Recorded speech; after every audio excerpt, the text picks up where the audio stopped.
Going on, gang? Popping in early, checking out the comments. I'm not scheduled to like start trends until I don't know 10:30, but we're early. So, what's up, Armin? Wanted to get in with you guys, see if there's anybody worth checking out. I got the master doc over here, ready to rock. Got a full-fledged. What's going on, Rico? Man, we got a docket today. I'm gonna have to blow through these because I think the slideshow is fucking. Let's see how many slides. 40. Fuck me, dude. It'll be a long one. The kids are sleeping upstairs. So right now I got Heiskanen. I'm doing him a little later. He's always worth checking out. Let's see. Do I have to get this centered?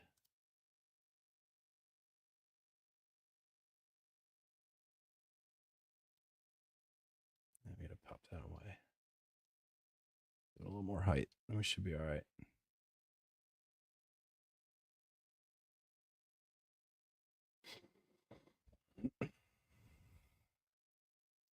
Yeah, stars were a big one, Rico. I mean, we've been talking about them for a minute.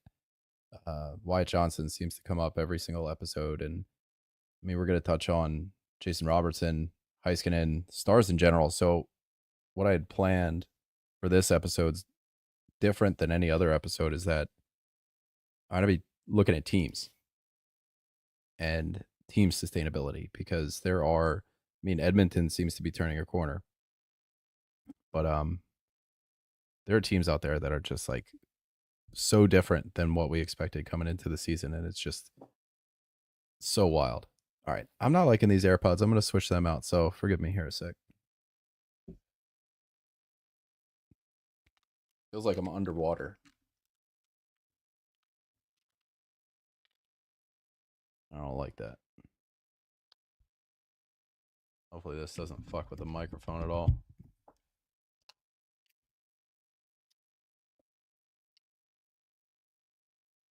All right, 2 hours and 30 minutes on the best headphone, so we got to do it.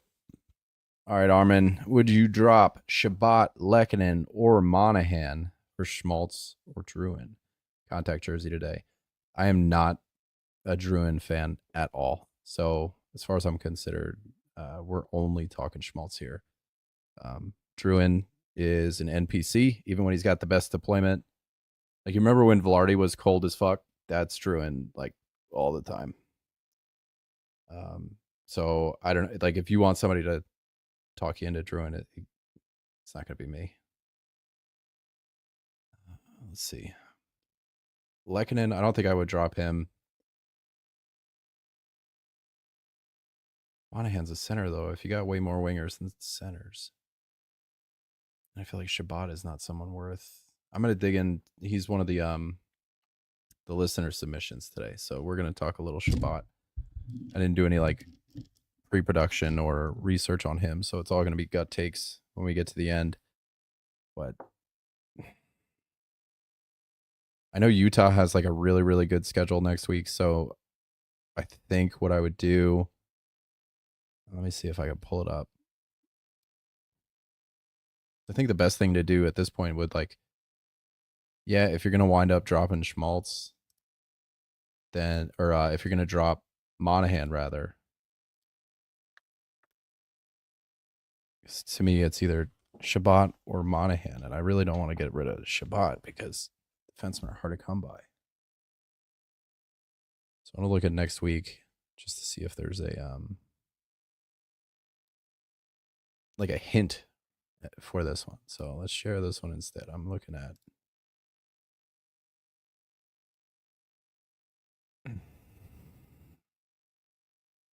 Damn. My model likes Winnipeg's 3 games, 2 off nights better than Utah's 4 games, 2 off nights. And Dallas more than San Jose. But it ranks offense at like a weird margin. So it's supposed to be, it's weighted. But look at these fucking win numbers, dude. Winnipeg is a wagon. All right, so we were talking Columbus. I'll see them at the bottom. That's a good sign. Here they are in the middle. 3-1. Ottawa's right there too. 3-1. And I mean that's a tough one. I love the idea of getting Schmaltz for that for those 4 games. Well, 3 games. Probably not going to get him in on Saturday, but adding games is how you win.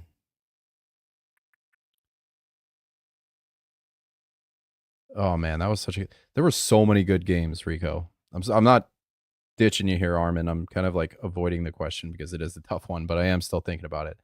But Rico, there were so many good games tonight. Like we were talking in the Discord in the in-game discussion channel. I was watching Jersey, and that game was like fucking awesome. And then there was, 2 powerhouses, the Rangers and Winnipeg. That would have been a great game to watch, but I just couldn't take my eyes off of New Jersey and Florida. And then Toronto, Ottawa. I'm pretty sure Ottawa ran away with that one. Yeah, Olmark got me a shutout. That's so dope.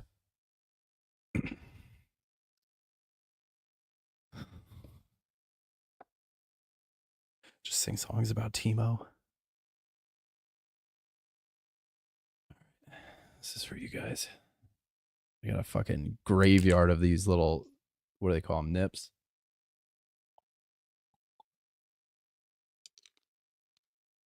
Yeah. That'll get the juices moving.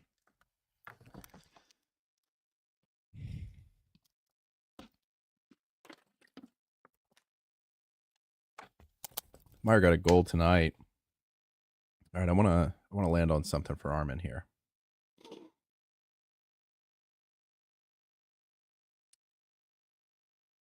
What kind of league are you in? That like Cats League too for Druin? Let's check out Druin, man. I just want to see what he looks like.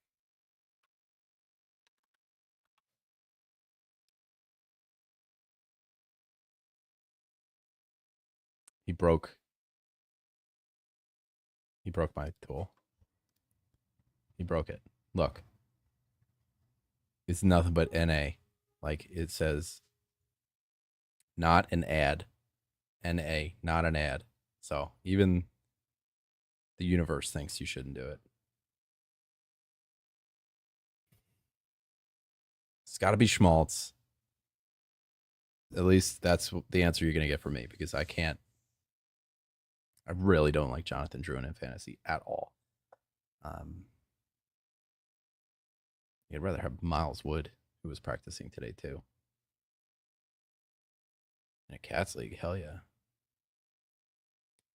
Schmaltz is all right. Let's look at his profile.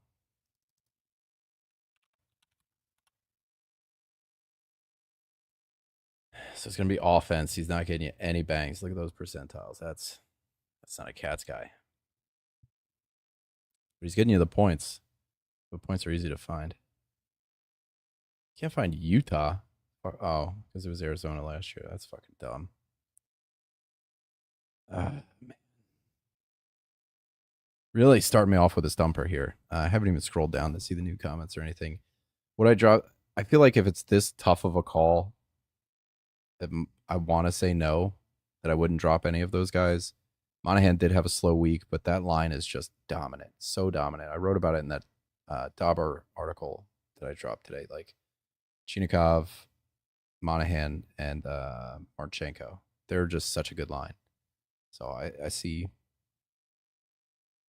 that being a good season for all 3 of those guys. But Monahan's kind of like an ugly name in free agency. So I wonder if he might be able to scoot.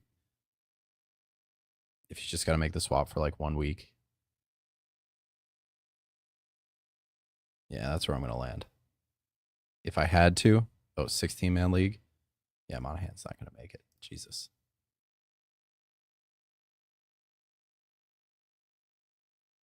If we help you win your league again, PT, it's going to be gin or whiskey.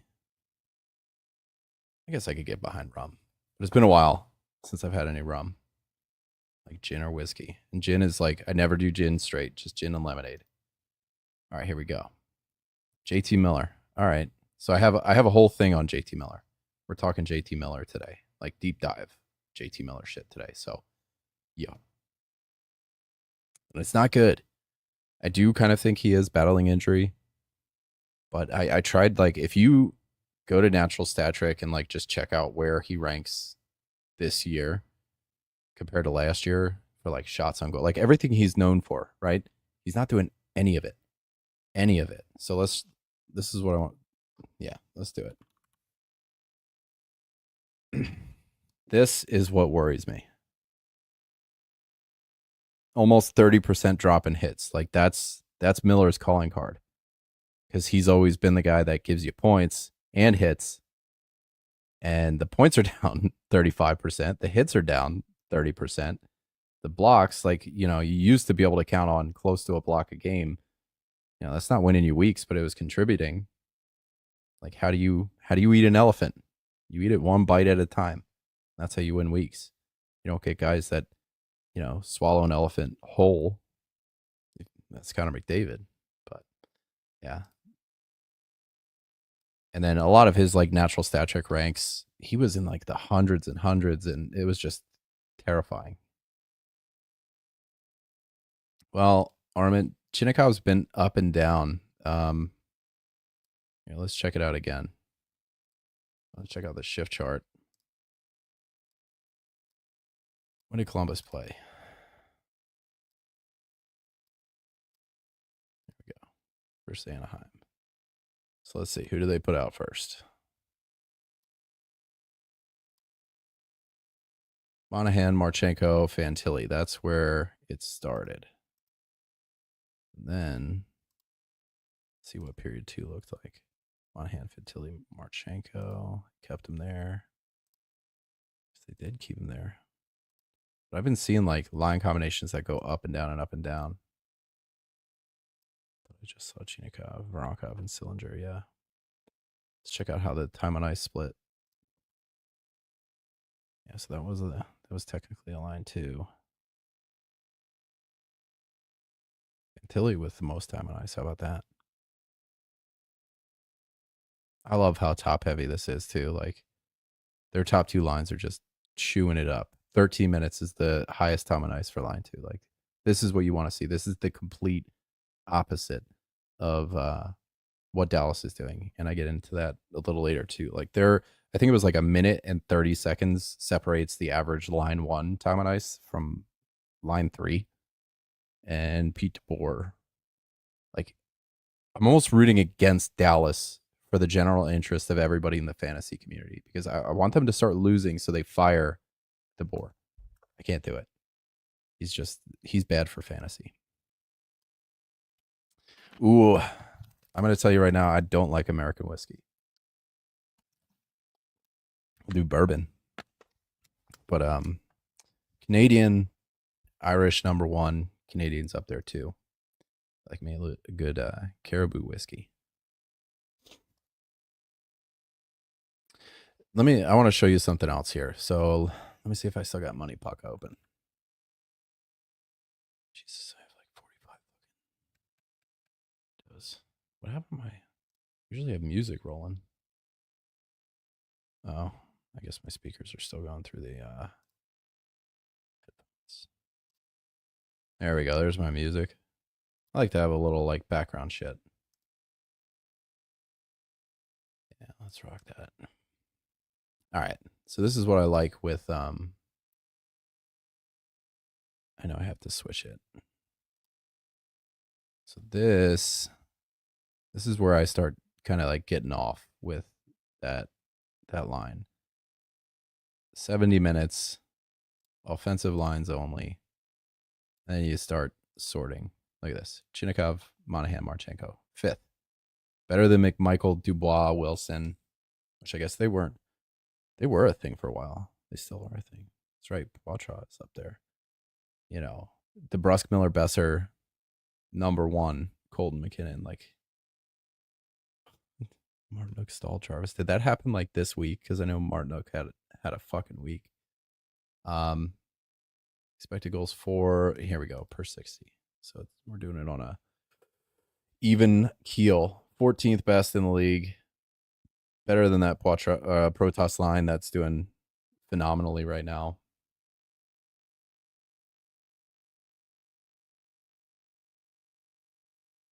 I love this team. They're fun. Shot attempts. Let's check them out because they are killing it here too. Unless did they move down? No, here they are. 5. Controlling play, like better than Carolina is known for it. They got 3 guys in the top 15, 3 lines. That's their thing. Shot attempts 4 per 60. They're just like consistently in the top whatever. Like they're always up top. I love this shit. Such a good team.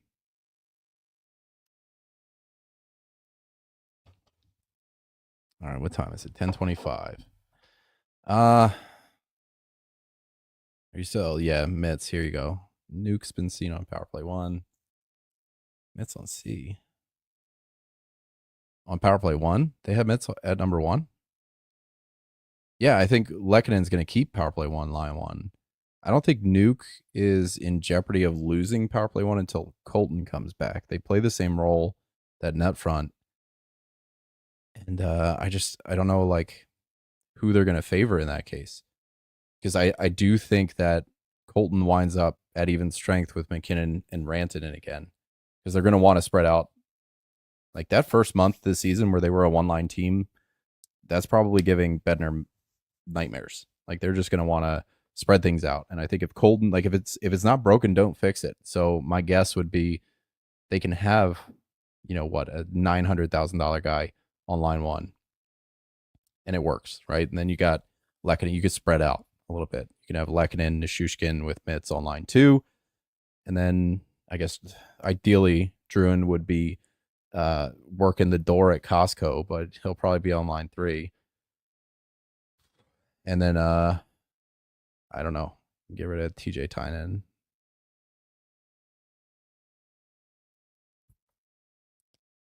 But that would be my guess. Like I don't think they want to top load. I think they want to try to balance their approach a little bit.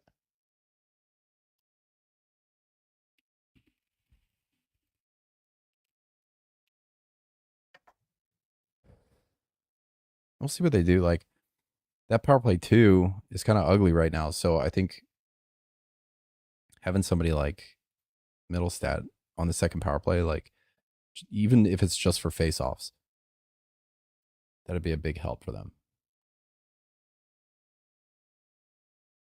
All right. Let's do the playlist. Ambient. Send it through the shuffle. There we go. What's next?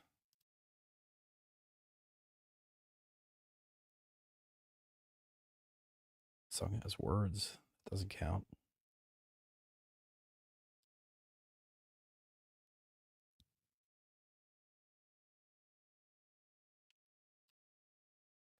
I don't have Skog anywhere near power play 1.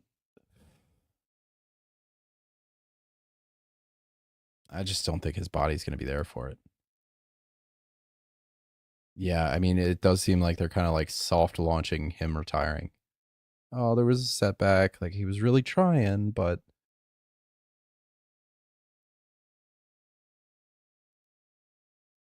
yeah, I don't know. All right, I think I'm going to throw. Can I do the video again? Yeah, I can. So that way when I edit, I don't have to plug in the music and I can just fucking chop off the first 20 minutes and then send it. And I got some fun stuff for you guys today. New little sound bites, right? Yeah, I got Kodomo's on here. But Kiasmos just released an album this year, and they're maybe my favorite ambient band right now. They're so fucking rad. So cool. Just chill background music, straight vibes, 24/7. It's like if you're drinking champagne at a fucking dance party in Ibiza, like it's just so cool. Is Annan in a drop? I, what a whiplash scenario. Colorado goalies are on the quick hits, deep dives tonight, the shallow dives later on. And yeah, it just seems like, Kakinen gets waived. I feel like they have a newfound sense of confidence, or at least tolerability in their goalies. So they're gonna they're just going to ride with it. Whatever. They're going to outscore their problems, especially with the cavalry coming. Like, you got guys coming back, so that'll help big time.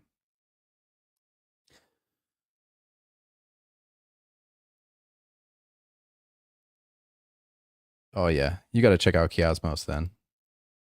They rip. They're so good. Their new album's pretty good, but I like the old album. I wonder if I can listen to Smashing Pumpkins right now.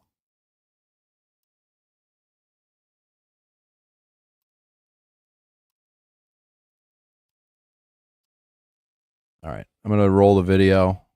Oh my god, I almost ended the stream. Fucking idiot. Here we go. All right, be back in a sec. Hard work, steely resolve, and sure grittiness. It starts with an attitude. We need swagger, okay? Regardless of what happens out there, doesn't matter. Keep your swagger.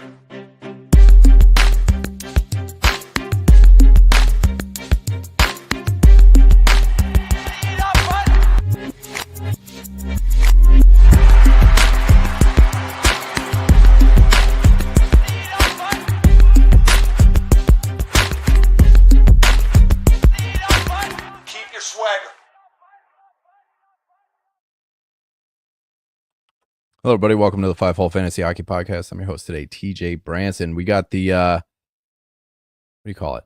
We got trends for you today. We're looking at the underlying stats of some hot and some cold streaks around the NHL. We're looking at some buy lows, some sell highs.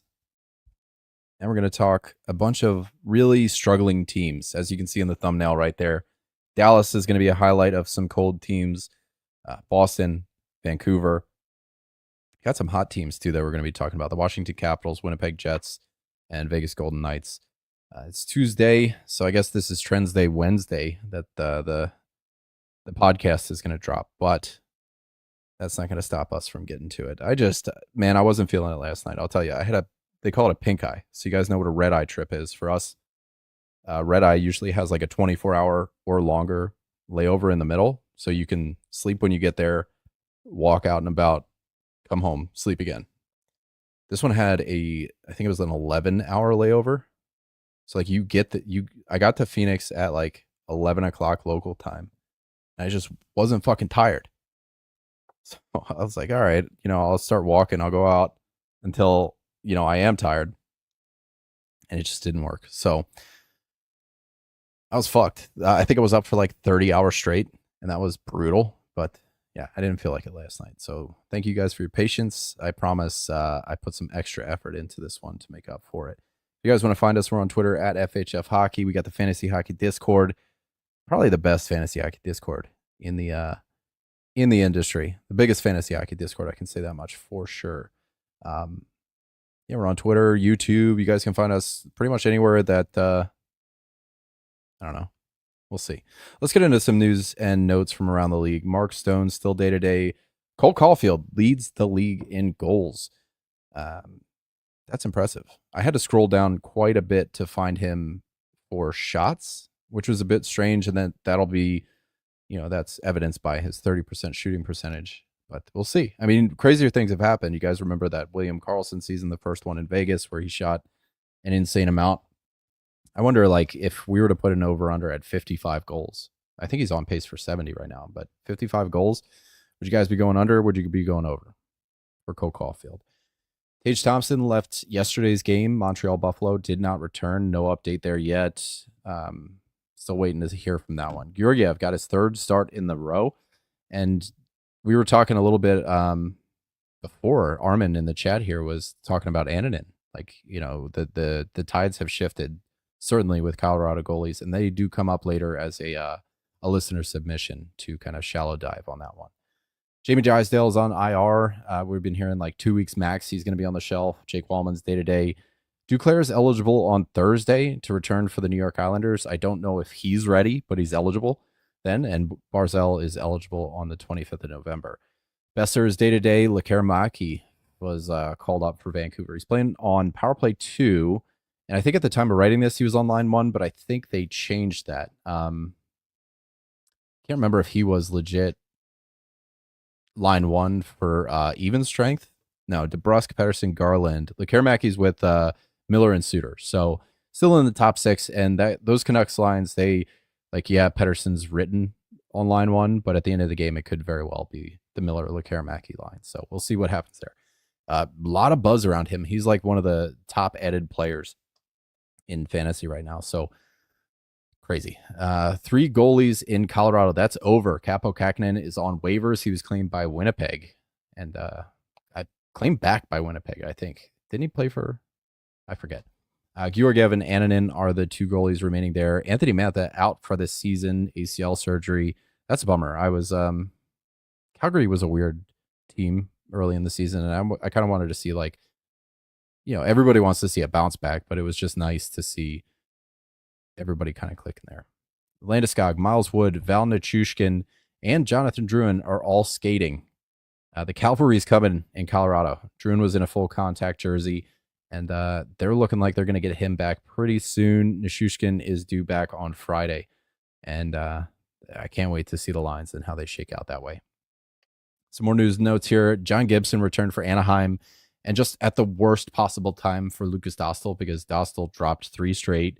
He was one of the headliners in Tuesday Trends last week as a sell candidate. And I remember talking about, Johnny Gibbs he's on his way back. And Anaheim is not a good place to be a goalie. So I just don't see a Vezina contender coming out of this team. So,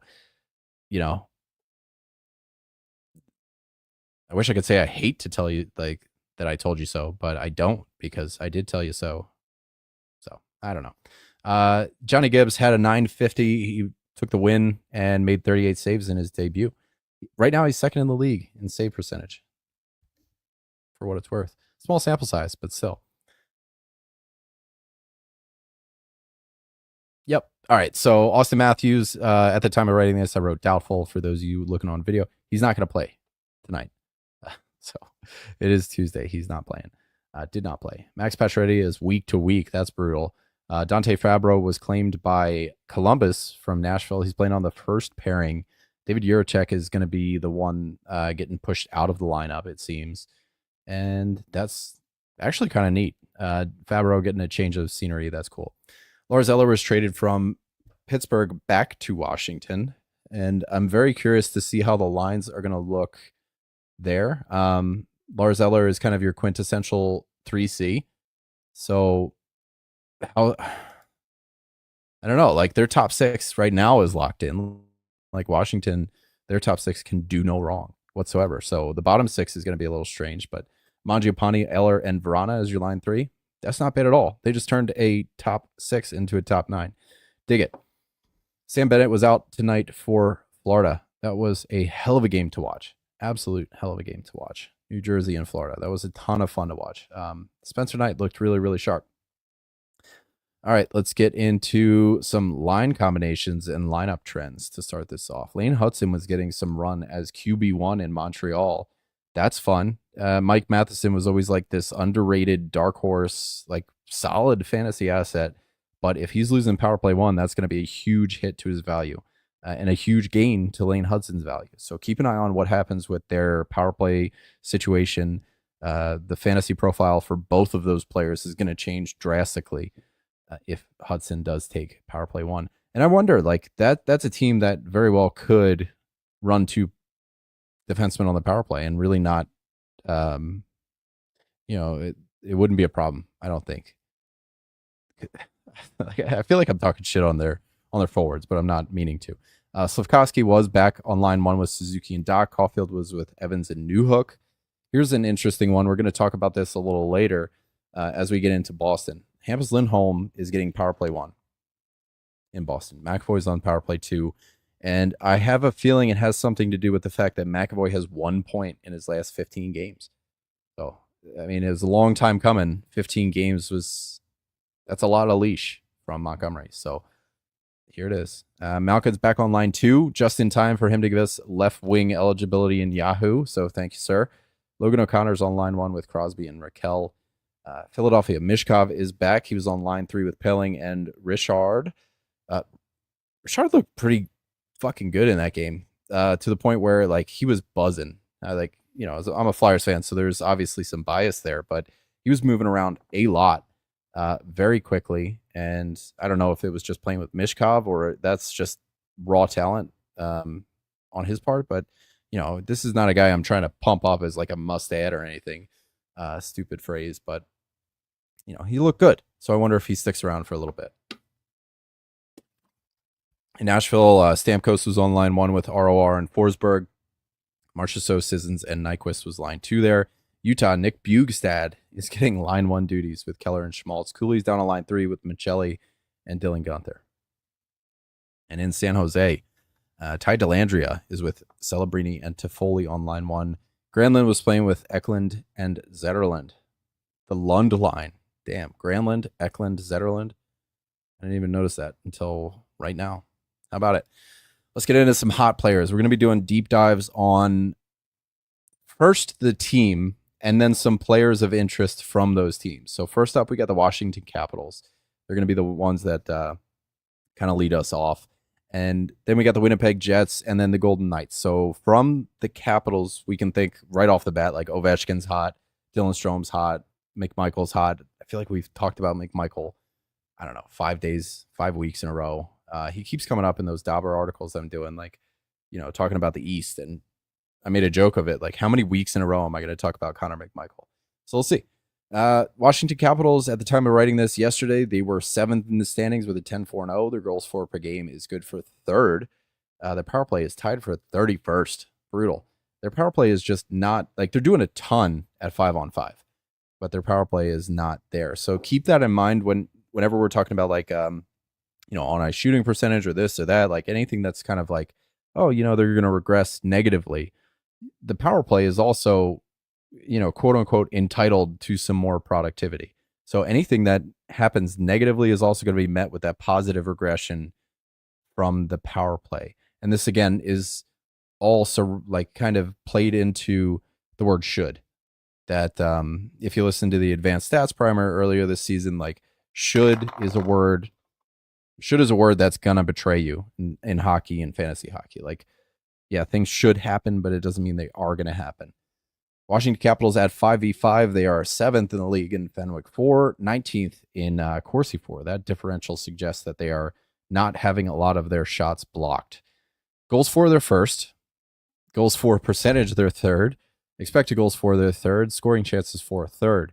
High danger chances for, second. High danger goals for, first. Shooting percentage, first. PDO for 104.6. So when somebody is going to try to scare you away from the Washington Capitals, they're going to bring up that shooting percentage. At that point, like, yes, and I'm not trying to say it's like without worry at all, but you should also be paying attention to those high danger goals for, high danger chances for, scoring chances for, expected goals. Like, all of those things suggest that their shooting percentage, they earned it. This is not like borrowed time or borrowed money or any of that. Like, they are getting high danger chances. They are getting high danger goals.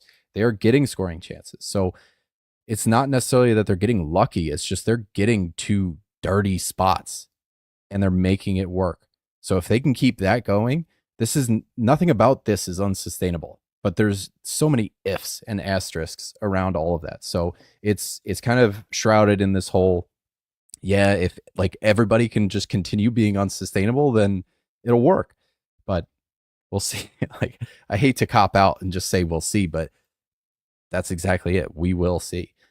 So we're going to start off with the red flags for the team. They have a high 5-on-5 shooting percentage. It's almost 14%. So I already told you, like, yeah, it's crazy.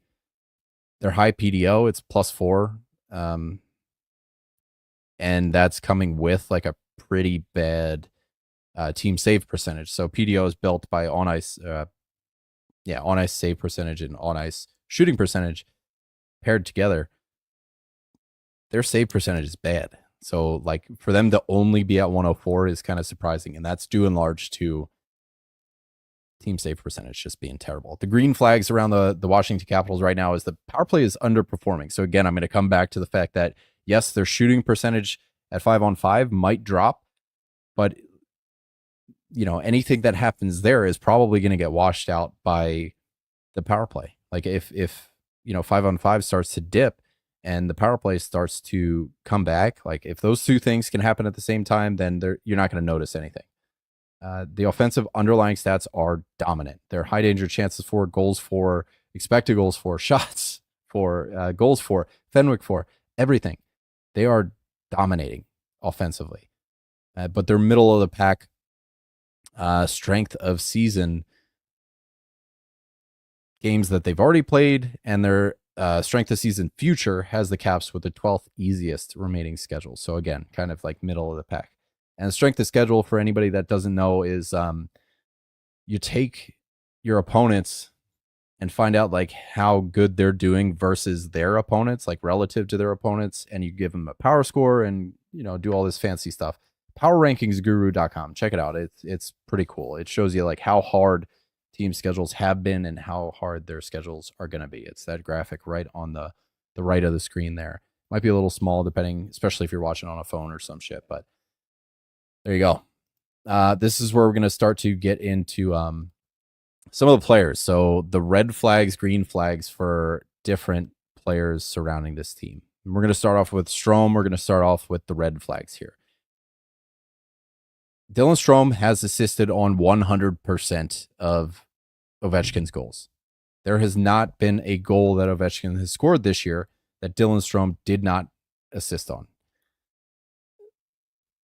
Okay. And like then you go further and then you talk about Ovechkin. His shooting percentage is 75% higher than it was last year. It's 20%. He's been kind of a career 12, 13, 14 kind of guy. So Dylan Strome is relying on the assists from Ovi's goals right now, and Ovi's goals might be unsustainable. So this is just like a, 6 degrees of Kevin Bacon kind of unsustainability edition. This is a bit weird. 18 of Dylan Strome's 22 points are assists. 10 of those 18 assists are from Ovechkin goals, and 40% of those assists are secondary assists. So this is just shrouded in unsustainability all over the place. The good news here, the good news on Dylan Strome is that I think he's like pacing for 140 some odd points. So when he does drop, and this one's not an if, when he does drop, it's still going to be to a very comfortable spot for your fantasy hockey roster. Like this is, if he regresses to an 80 or 90 point guy, nobody is going to be mad about it at all. What up, Mr. Ho? Thanks for the love that. Dylan Strome's IPP is up 14%. They're scoring like madmen, and again, they're earning every single goal that they've gotten. Dylan Strome's secondary assists are up 122%. Half of his assists are secondary. So when you think about like if primary points are an indicator of a play driver, secondary points are an indicator of being on a good line. And one of those two things is repeatable and is raw talent. The other one is happenstance. Like you're on a good line, good for you. Are you a play driver? Then you earned it. So just in terms of sustainability and like being able to count on these, 50% of these assists he made happen himself. 50% of his assists somebody else made happen. So do those 6 degrees of Kevin Bacon, do they continue to happen? We'll see. Like, I'm not saying he's going to go to 0% secondary assists. Nobody does. But for his secondary assists to go up that drastically, that's a bit of a red flag. So I have it here. The on-ice shooting percentage is off the charts. It's close to 18%, 17.57 for Dylan Strome. All these guys have huge on-ice shooting percentages right now. Ovechkin, his shooting percentage has jumped up 75%, like I said, and he's seen a 40% jump in that on-ice shooting percentage to a very unhealthy territory of 14.94. There are certain lines across the NHL. I'm thinking about Vancouver right now, like when they're playing their best, those guys can kind of float around 14, 15. McDavid can float around 14. But for 3 guys to be converting at that rate, it's unlikely, and it's pretty rare. Connor McMichael, his shooting percentage is 22.73, which is 70% higher than it was last year. And again, on a shooting percentage above 14. the green flags for all these guys. Dylan Strome is still going to have a good year even after this regression. Ovechkin, his shots per 60 is up, and it's only 3% up, but he shoots a lot already. The power play time on ice is up 15% somehow. Like Ovechkin just plays both power play units and stays on the ice. It's I don't know how it's up. Let's go over some league ranks for Connor McMichael right now. 5-on-5 shooting percent, shots on goal per 60 rather. He's 4th in the league. Goals per 60, 1st. Individual expected goals, 1st. So when those two things align, goals per 60 and individual goals per 60 are both tops of the league, I don't really pay as much. Like I still consider it, but if his shooting percentage is 22.7 and he has gotten the first expected goals in the league, expected goals is calculated based on where you are. If you're in a high danger area, the angle of the shot, the danger of the shot, all sorts of things go into calculating expected goals. He has the highest per 60 expected goals, and his shooting percentage, like I feel like I can say it, only 22% at that rate. I don't care about the shooting percentage as much when you're showing me these other stats. Like if your shooting percentage was like 22% and your expected goals was crazy below where your actual goals per 60 was, then I would start to worry. This is what I want to say.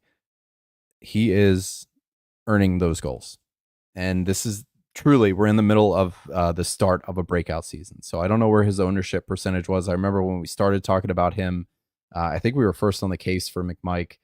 It was just like 20%, and he's blown up since, and for good reason. The high danger chances for McMike are 9th in the league. Individual Corsi for, he's 21st in the league. Rush attempts, he is 10th. And rebounds created, he's 4th. This guy is making things happen in spades.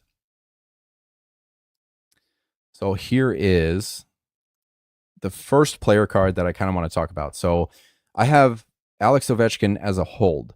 There might be people out there trying to buy him from you, and I would say depending on the price they're willing to pay, I could see a universe where selling makes sense. But also, like, okay, so a lot of this is also based on the fact that I think it's just going to be so much fun to be holding Ovechkin during this season. So I am factoring fun into this, and I hope nobody hates me for that. But Ovechkin having this year that he's having in a year where he could potentially break Wayne Gretzky's goal record is just going to be one of those, like, if that happens on your fantasy, you're going to remember it. So I don't know. It just seems fun. It seems historic. I want to be a part of it. And look at these percentile ranks for this guy. We're talking, where's he at? Let me get my my fucking tool up here. But his radar chart on the visual right now is just insane. Like everything but blocks he's contributing to. He's an absolute stud when it comes to his category coverage if you're in one of those leagues. And I'm going to get into like the red flag, green flags about, oh no, I already did that, but about Ovechkin, but I want to pull up his player card here just so that I can follow along a little bit. The hits are up. So he's given us, he's on pace right now for over 200 hits, 217. Phenomenal. He's bringing that shit back. Over 5 minutes of power play time on ice per game. Incredible. Man. And somehow, again, his shots on goal per 60 has gone up. So for me, there's a lot of unsustainability here, but there's also a lot to root for and a lot of reasons to write off some of this unsustainability. Yes, he might cool down. He's on a 105-point pace right now. He put up 67 points last year, but I also think it's unfair to measure Ovechkin against last year. And, you know, I kind of cornered myself into that because this is the fucking tool that I built. But like, you know, if anybody's like, oh, you know, his shooting percentage is up, his shooting percentage was down last year. So, you know, we all were kind of rooting for positive regression last year.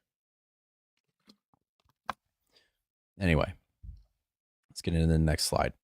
I think this is where I have Dylan Strome, who for me would be a pretty big sell high candidate.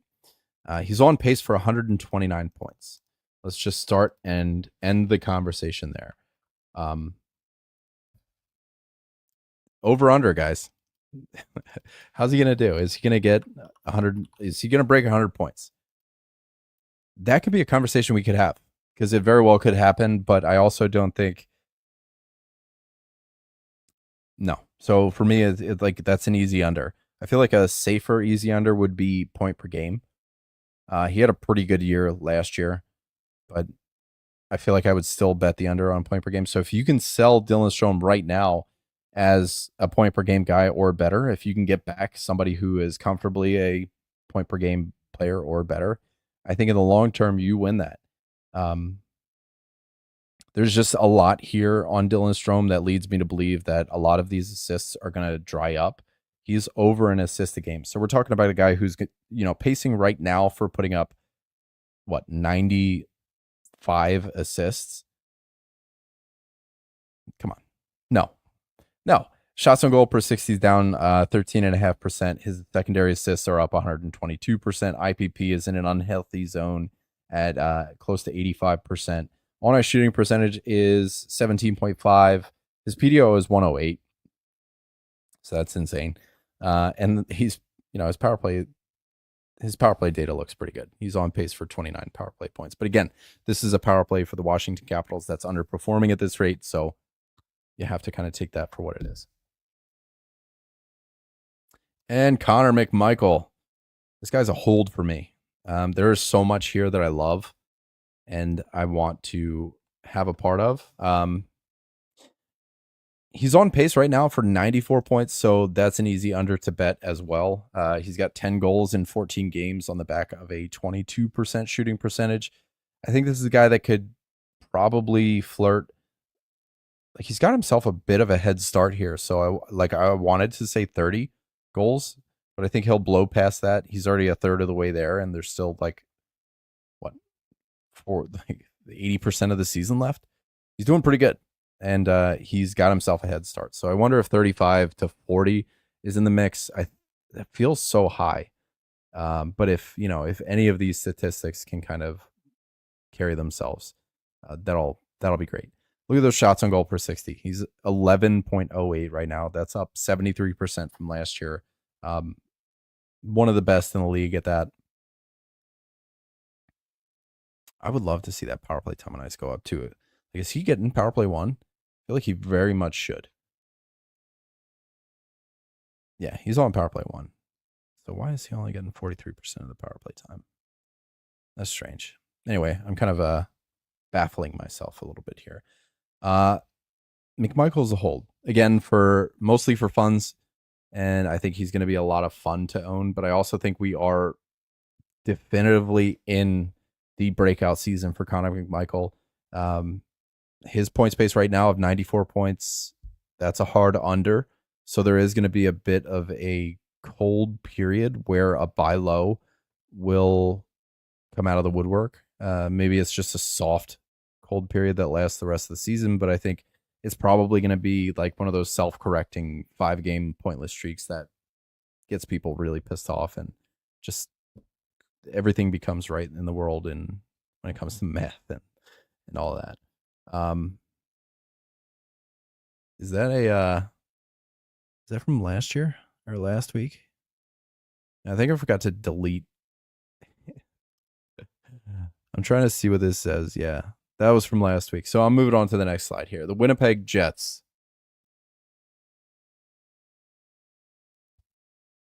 Oh no, that is here. Oh no, that was the Ovechkin one. Yeah, he was still a hold last week. I think I remember talking about Ovechkin. So let's get into the Winnipeg Jets. The red flags I have on the Jets as a team, and this does not include any statistics from tonight's game. They are 18th in 5-on-5 goals for per 60 expected, 22nd in 5-on-5 scoring chances for, first in team all strengths shooting percentage. The green flags here are that 5-on-5 data kind of backs them up in the shots on goal department. They are hammering them. They're 4th in all strengths shots on goal for per 60 and 5th in 5-on-5 shots on goal per 60. They are killing it on the power play. first in power play goals for per 60, but 14th in power play expected goals for per 60. So right there, like when I was talking about McMichael, first in actual goals for per 60, but also first in expected goals for, the Winnipeg Jets here with a first and 14th differential, especially when 14th accounts for like half the league. That's a pretty big drop. So, and their power play shooting percentage right now is like 27%. So I think the power play cools off a fair bit, but also they're doing so well. They're 15-1, 15-1-0, I think, right now. It's incredible. The run that they're having. It's not going to happen for the rest of the season. They're not going to go like fucking 72-6 or whatever, but man, they're going to have themselves a season. And a lot of their players do kind of point to some sort of slide. The red flags on Ehlers, and I'm sorry, like this, there was a lot to write on here, so the font does get pretty small. Ehlers is still somehow getting under 16 minutes of average time on ice. His shooting percentage is double what it was last year. He's shooting 21.5-ish%, and he was like 11% last year. On ice shooting percentage is up 72%. It's higher than any of those guys in Washington. It's 17% on ice shooting percentage. That's unheard of. That's almost impossible. Obviously not because he's doing it, but it's like it's almost there. Scheifele's on ice shooting percentage is close to 15. It's up a third from what it was last year. And he's on pace for 44 power play points. Scheifele's career high is 23. And that's back in like the Blake Wheeler days where Blake Wheeler was pounding power play points down everybody's throat. So that's a 119% increase in production on the power play and a 6.9% drop in power play time on ice per game played for Mark Scheifele. That doesn't compute. Hellebuck. This is another one. So buckle in, guys, because we're doing some goalie evaluation. And this isn't like a normal space for us to hang out in. Like we're so used to talking about shooting percentage and this and that. So we're trying to find like sustainability stats when it comes to goaltenders. And for Hellebuck, his goals saved above average per game. And if you're still following me there, his goals saved above average per game is more than double what he was doing last year. He is saving one goal above average, above expected rather. That's not sustainable for anyone. Anyone, like even the best goalies. Winnipeg is outperforming their offensive environment, their goal support. Winnipeg has 5 wins from 1-goal games. Was tonight a 1-goal game? I think it might have been. So that might be 6 wins from 1-goal games.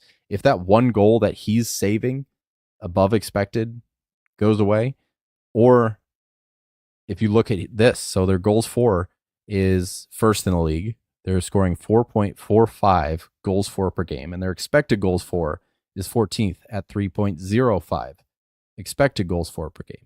So they're scoring 1.3 goals for per game more than expected as a team. And that's due to not getting to the tough spots. Like they're getting lucky to a degree. Like over one goal a game is breaking the models. We're talking money puck, natural stat trick. Like these guys are evaluating the coordinates where shots are taking place, the danger of those shots. So they're giving up, or they're earning one fraudulent goal a game. But they're still doing it. So obviously unsustainable does not mean impossible. It just doesn't mean that this is something we can count on. Hellebuck is playing above anybody's expectations right now, and Winnipeg is kind of following suit. So I do expect Winnipeg to be a good team, number one, but two, also to level out a bit. One thing I'm very curious about is, because I think we have, what do we have? Like 4 or 5 teams that are scoring above 4 goals per game this year. And I wonder what that number was last year. Right now, Winnipeg Jets are scoring 4.5 goals a game. Carolina and Washington are tied at 4.21, and then Vegas right behind them at 4.2. So I want to look at last year and see how many teams we had scoring above 4 goals per game. 0. 0 teams. The highest scoring team was the Colorado Avalanche at 3.68. Toronto right behind them at 3.63. So this is a very unique year in terms of goal scoring. Yeah. What's going on, Connor? The green flags, because we do need to throw some warm water on these guys. Oh, one thing I did want to mention, Hellebuck and the Winnipeg Jets are giving up 52% more rebounds per 60.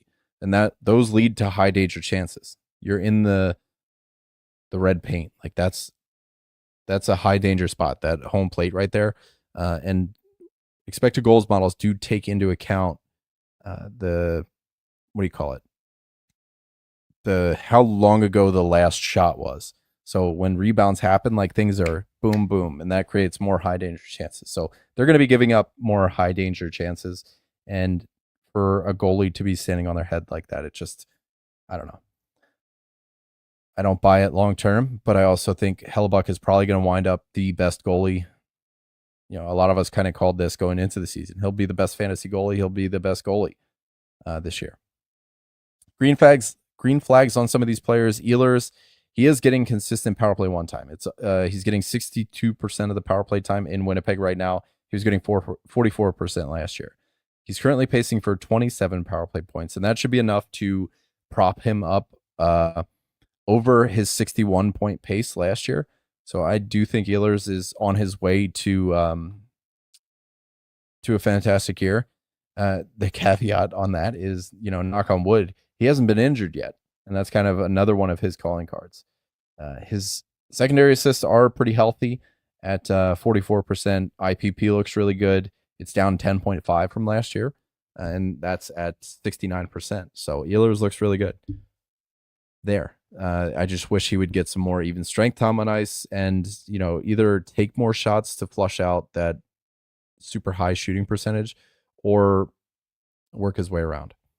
Scheifele, his shots on goal pace is up 12%, and his IPP looks good. Secondary assists look good. So there's not so much that I'm worried outside of his power play point production. Like he's almost doubling his career high in power play points. So that's something I expect to come down. Hellebuck is seeing less expected goals allowed per game. Okay, Lekaramaki is on power play 1 to start the second period. That's fucking badass. Just got that tweet. And Hellebuck, his rush attempts are down 12.5. So the rebounds are up, but the rush attempts are down. I see you on Velarde. I'm going to put that one in my back pocket. We'll talk about him later on there, Anthony. So here's Ehlers' player card. And you can take a look for yourself. Pause it if you like to. Zoom in. Do what you got to do. The shots on goal per 60 is down a little bit. Shots pace is down a little bit, but that's because he's losing time. So the percentages are a little different. Blocks, hits and blocks, he was never much of that kind of guy. But the power play point pace, that's what you should be keying in on. 290% more power play points than he was seeing last year. And that's contributing in a big way to his 98 point pace that he's on right now. And that's an easy under to bet too. You look at the on-ice shooting percentage of 17. So for him to break 65, that's an easy over bet. For him to break 70, that's an over bet. It's not an easy over bet, but it's an over. And 75 is where I start to really think. Here's where we got Mark Scheifele. What a great category coverage guy. I love those percentile ranks, that radar chart there. The shots on goal per 60 are going up. He's lost a little bit of time on ice, so his shots on goal pace does follow suit, but the shots on goal per 60 has dropped. Shooting percent, he has always been a high efficiency shooter. So when you see 20% shooting from somebody like Mark Scheifele, throw it out because he kind of lives in that range. Secondary assists are, again, very, very healthy right now. IPP is in a range that I would feel confident in. The on-ice shooting percentage is a little bit high. I mean, it's not Ehlers 17%, but again, one thing is going to fall. They're all going to fall. So, what's his pace right now? 104 points. I feel like Mark Scheifele every single year is point per game or a little bit better. So that's probably where I'd try to peg him again this year. And Connor Hellebuck, I don't have goalie cards, so I have hold. So Mark Scheifele is a sell for me because he is currently at a 104 point pace, and I expect him to land kind of in the 85 to 90 range. So if you can sell and make up that extra 15 to 20 points, go for it. Nikolai Ehlers, he's a hold for me, especially if you have an IR plus spot. And Connor Hellebuck, obviously a hold. Probably the first goalie off the board, maybe the only goalie that in our leagues at least, that got some true draft capital spent on him. So big fan of that one. Let's get into the Vegas Golden Knights, where we're going to talk about Eichel, Barbashev, and I forgot to do green flags on these guys. Fuck. I forgot to do red flags too. So somehow I just forgot to do fucking Vegas, but later on. So as a team, they're 26th in Corsi 4. They are losing the possession battle. This is a team that is offensively gifted. They're one of the teams that are above 4 goals per game right now. There were none last year. I think, what did I say? 3 or 4 of them this year. And they're one of them. They are absolutely punching above their weight class. Yes, so there's 4 teams this year. Carolina, all 3 of the teams we're talking about tonight in the hot category are above 4 goals per game. Vegas is the lowest of the 3 with 4.20. Washington and Carolina have 4.21. So this is a team that is fucking throwing it down. Yeah, Petey. I wrote about Petey here, Paratoron. I think he's turning around. I think we're around the corner on him. But back to Vegas. Their goals for to expected goals for differential is plus 132 expected goals per game. So they're scoring over a goal for. We were talking about this a little bit earlier with Winnipeg, how they were like 1 goal per game. Vegas is scoring almost a goal and a half per game more than expected. And that's evidenced by their second ranked team save percentage, a 14.06. And Money Puck's data has them first in 5-on-5 goals for above expected. They have the 10th fewest scoring chances for per 60. So again, that's those are 2 stats that I don't like to see mixed together. A bit like ammonia and bleach. Green flags, they do have the 7th easiest strength of schedule remaining from PowerRankingsGuru.com, and they are scoring a ton of high danger goals for and creating a lot of high danger chances for. So the goals that they are scoring are high danger, but maybe there's just not enough of them, I guess, because their team expected goals for percentage isn't, or per 60 is not there. Thought I had another whiskey down here. So this is the slide I was telling you guys about that I guess I just forgot to fucking talk about Eichel and Barbashev. There are green flags, red flags. So we're going to be doing that shit live, guys. You ready? Here's Jack Eichel's player card that I have ready to go for us here. The things that I like here are, and it's going to be hard to really sell you guys on this one because we're talking about a guy who's pacing for 131 points right now. But I'm going to try to find a silver lining for us, and it's going to be hard. We're looking at this on-ice shooting percentage of 18.9, which, what was it? It was somebody shooting at like 17, and I was like, yeah, that's close to impossible. Here we are, almost 2 full percentage points above that. And his shooting percentage, personal shooting percentage, has only gone up 12%. It's 12.5, so I guess if I had to have a green flag, it's that his personal shooting percentage is looking pretty good. But 19 of his 24 points are assists, and close to 70% of his assists are secondary, so they're not ones that you can really count on. His secondary assist rate has gone up close to 60%. What I do like to see is Vegas as a whole is kind of getting things done. I want to see Olofsson come back and what happens there. I'm not thinking it's going to really affect Jack Eichel negatively or positively, but I'm a Victor Olofsson owner, so I'm just being a little bit selfish there. The red flags definitely outweigh the green flags on this one, so I wonder if I forgot to change the graphic here, but Jack Eichel would be a sell for me, but purely on the fact that he is pacing for an insane amount, like 131 points.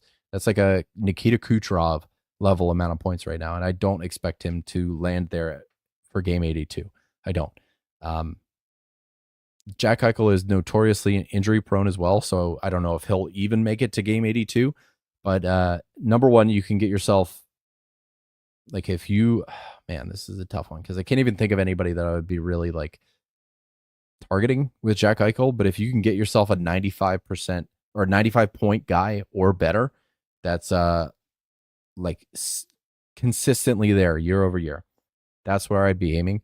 And otherwise, I'd be super happy with a hold on Eichel because I do think we're in the midst of like 95 point year. I think he's going to play with 100 points. He's going to be flirting with it. So if we are selling on Jack Eichel, it's got to be for a bona fide, tried and true kind of 100+ point guy. So it's a tough sell, but if you can, you should do it. Ivan Barbashev, I don't think I'm going to be surprising anybody. He is a sell for me. He's a 93-point pace. That's up 106% over his career norms. But I think last year might have been a career high for him with 45 points. 45, yeah. So for him to be like more than doubling that is insane. His shots on goal per 60 have gone up. I don't mind these secondary assists being around 55-ish%, but he floats around 30. So again, that's another one that you don't want to see. He is he's an efficient shooter overall. So his 15.6% shooting percentage of last year is kind of the neighborhood he hangs out in. He's close to doubling that right now. So, the goals are going to come back down. He's got 8 on the year, and that accounts for almost half of his points. On ice shooting percentage, again, like we're talking about these high powered offenses and things like that. So we're going to see a lot of high on ice shooting percentage. Try not to get, highway blindness when I say that 500 times tonight. What's cool is he's pacing for 5 power play points, which is what he put up last year. So that's kind of nutsy. And I just don't think we're going to get 85 even strength points out of Ivan Barbashev. For me, he's a sell. And I think in Fantrax he's try eligible, so you might be able to do it a little bit better in Fantrax than Yahoo, but still, if you can, where would I have Ivan Barbashev on the rest of the year? Like, I do think we're in for another career year from him, but I think it's gonna probably, I would say, if he can hold on to this deployment for long enough, for him to hit 70 points, I think would be a solid win. I'd probably have him in like the mid to low 60s comfortably. And for him to get there, we're going to have to see some cold streaks for things to start to correct. But I think 65 is something we could actually play with. And to get that off the waiver wire, that's huge. That's awesome. I want to get into some of these cold teams now. So we're going to be talking Boston, Vancouver Canucks again, and Dallas again. So when I say again, that just means that, we keep calling for these bounce backs and we're getting to a point where they haven't happened yet. Vancouver. Said we got a Pettersson goal from JT Miller, Paratoron in the chat. Let me in on that one. Yeah. So there's going to be a bit of a spoiler alert, but I do think Pettersson is bouncing back in front of our eyes right now. Let's talk about the team, though. They are 25th in expected goals for per 60, 24th in scoring chances. They are not generating rebounds at the level that they have before. They have the second fewest rebounds per game in the NHL. Those net front guys are really going to suffer as a result of this. Besser being the main net front guy. I know PD takes some shifts in there. It's kind of like this slide power play thing that they've got going on, but it's mostly Besser. Last year, Vancouver got 15.4% of their goals from rebounds. That was second most in the league. And this year, that's down to 9.5. That's over 60% less than it was last year. They have the 6th most shots on goal that miss the net in the NHL. They have the 4th easiest remaining schedule to the power rankings, according to the power rankings gurus. So I don't know why I had that in red flags, but it is worth noting. The rest of their season is going to go a little bit smoother than it is right now. And that's perfect because that is a perfect time for Elias Pettersson to wake the fuck up. Oh man, I forgot all about it. I had this for you guys. That's not fucking good enough. Dig the fuck in right fucking now. Whatever the fuck you have, that is not fucking good enough. Oh god, it's looping. It's looping.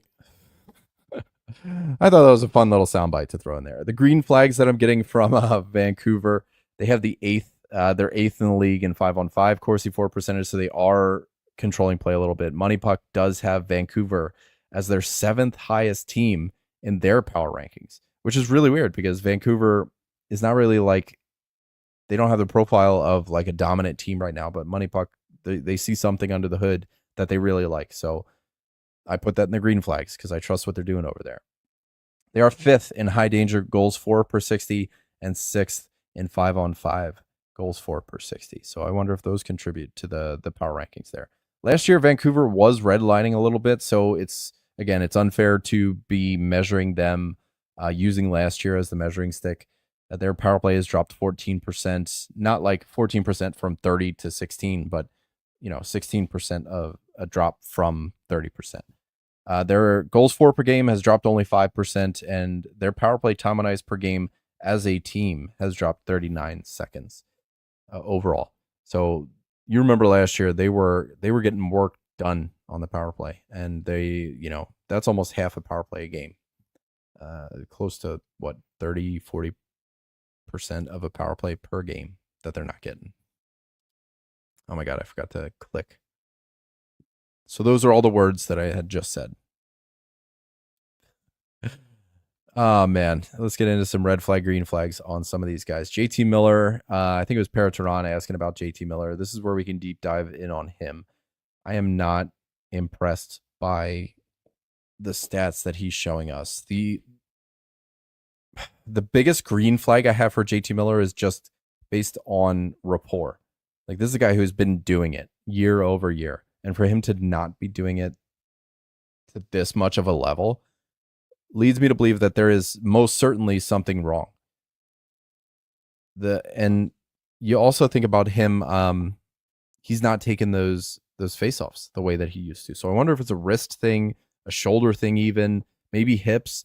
When you got to bend over and then you got to do all that all the time, like hips could very well be a problem for JT Miller. But again, I'm just kind of pontificating at this point, so nothing I say is rooted in fact at all. So let's get into those facts. JT Miller's shots on goal per 60 is down 20.8%. His time on ice is down close to 3%. Power play point pace, huge one, is down 53% for JT Miller. His point pace is down 31%. So his power play performance is doing worse than his overall performance. So he's making up a little ground at even strength, but both still very much in the red. Shooting percentage is up 9.23%. But when you pair that with the shots on goal per 60 being down, that's why we're still seeing a lower point pace from this guy. His hits are down 29%. Again, that's one of the main reasons we love JT Miller as a first round pick in many leagues. I think his ADP was close to 11. So if you're in a 12-team league, like JT Miller was one of those guys that was getting looked at the turn. He's not giving us those stats. Neither is Elias Pettersson. The silver lining on that is I do think it is turning around. And, JT Miller assisted on a Pettersson goal tonight. Yeah, that's something else. Pettersson's shots on goal per 60 are down 36%, and his shooting percentage is down 24%. Maddie, a few weeks ago, we were talking about, potential tendonitis happening, and his shot speed is down a lot. And that's something that Pettersson's kind of known for, those, harder shot competitions he was always in. And I think he's got one shot above 90 miles an hour this year. That's not characteristic for him at all. The green flags that I have on these guys, for JT Miller, his IPP is tragically low. So he's not getting in on the same number of goals as he's used to, 27% less than last year. So I wonder if those if he starts to get those touches again. His power play point pace, I have this both in red flags and green flags because it worries me that his power play point pace is down so much, but also it feels like one of those things that's almost like a signal flare that things are going to turn around. Vancouver is good on the power play more often than not, and Miller is right there. His power play time on ice is up, and his power play point pace is down. Super weird. On Elias Pettersson, I have a lot more faith in him rebounding than I do on JT Miller. Pettersson's on ice shooting percentage does have some room to grow. It's 20% lower than his career norms. The secondary assists are down. It's 43% off what it was last year. Shooting percentage is down 24%. Hits and blocks are up 1% and 39% respectively. He's 63rd in the league in all strengths individual scoring chances for all strengths, and then 37th at 5-on-5. 74th in the league at 5-on-5 individual expected goals per 60. So he's getting to the spots, he's putting the work in, and I think he's finally getting rewarded for it. Like scoring tonight, his last few games have been stellar. So at the time of writing this, he had 3 points in 3 games. It sounds like he got another one tonight, and I do believe that he's turning it around. For Elias Pettersson, this one's a hold or even a buy low. I think I would definitely buy on Pettersson with tempered expectations. I don't think we're going to be getting like, what was he, 89 point pace last year. I think it's a little bit too little too late for that. So you could get an 89 point pace rest of the season, but I think at the end of the season, I don't think we're getting 90 points. So right now, 44 point pace, and we're looking at a lot of red on this card. And to me, that just means there's a lot of room for things to kind of turn around. Casey Mitz for PD. I mean, if you could, Parateron, if you can get that done, 100%, I'm right there with you. I think it should, Mitz, you ask yourself on Middlestat, like, is he going to have power play 1 3 weeks from now? And the answer is, I don't know. Pettersson, is he going to have power play 1 3 weeks from now? The answer is yes. So I think based purely on that, that's a buy for me. You look at his power play point pace here on the card, it's down 60%. He had 31 power play points last year. He has 13 this year. So I really do think Pettersson's on his way to turning it around. And just a really well-balanced player too. He's getting all sorts of stuff. JT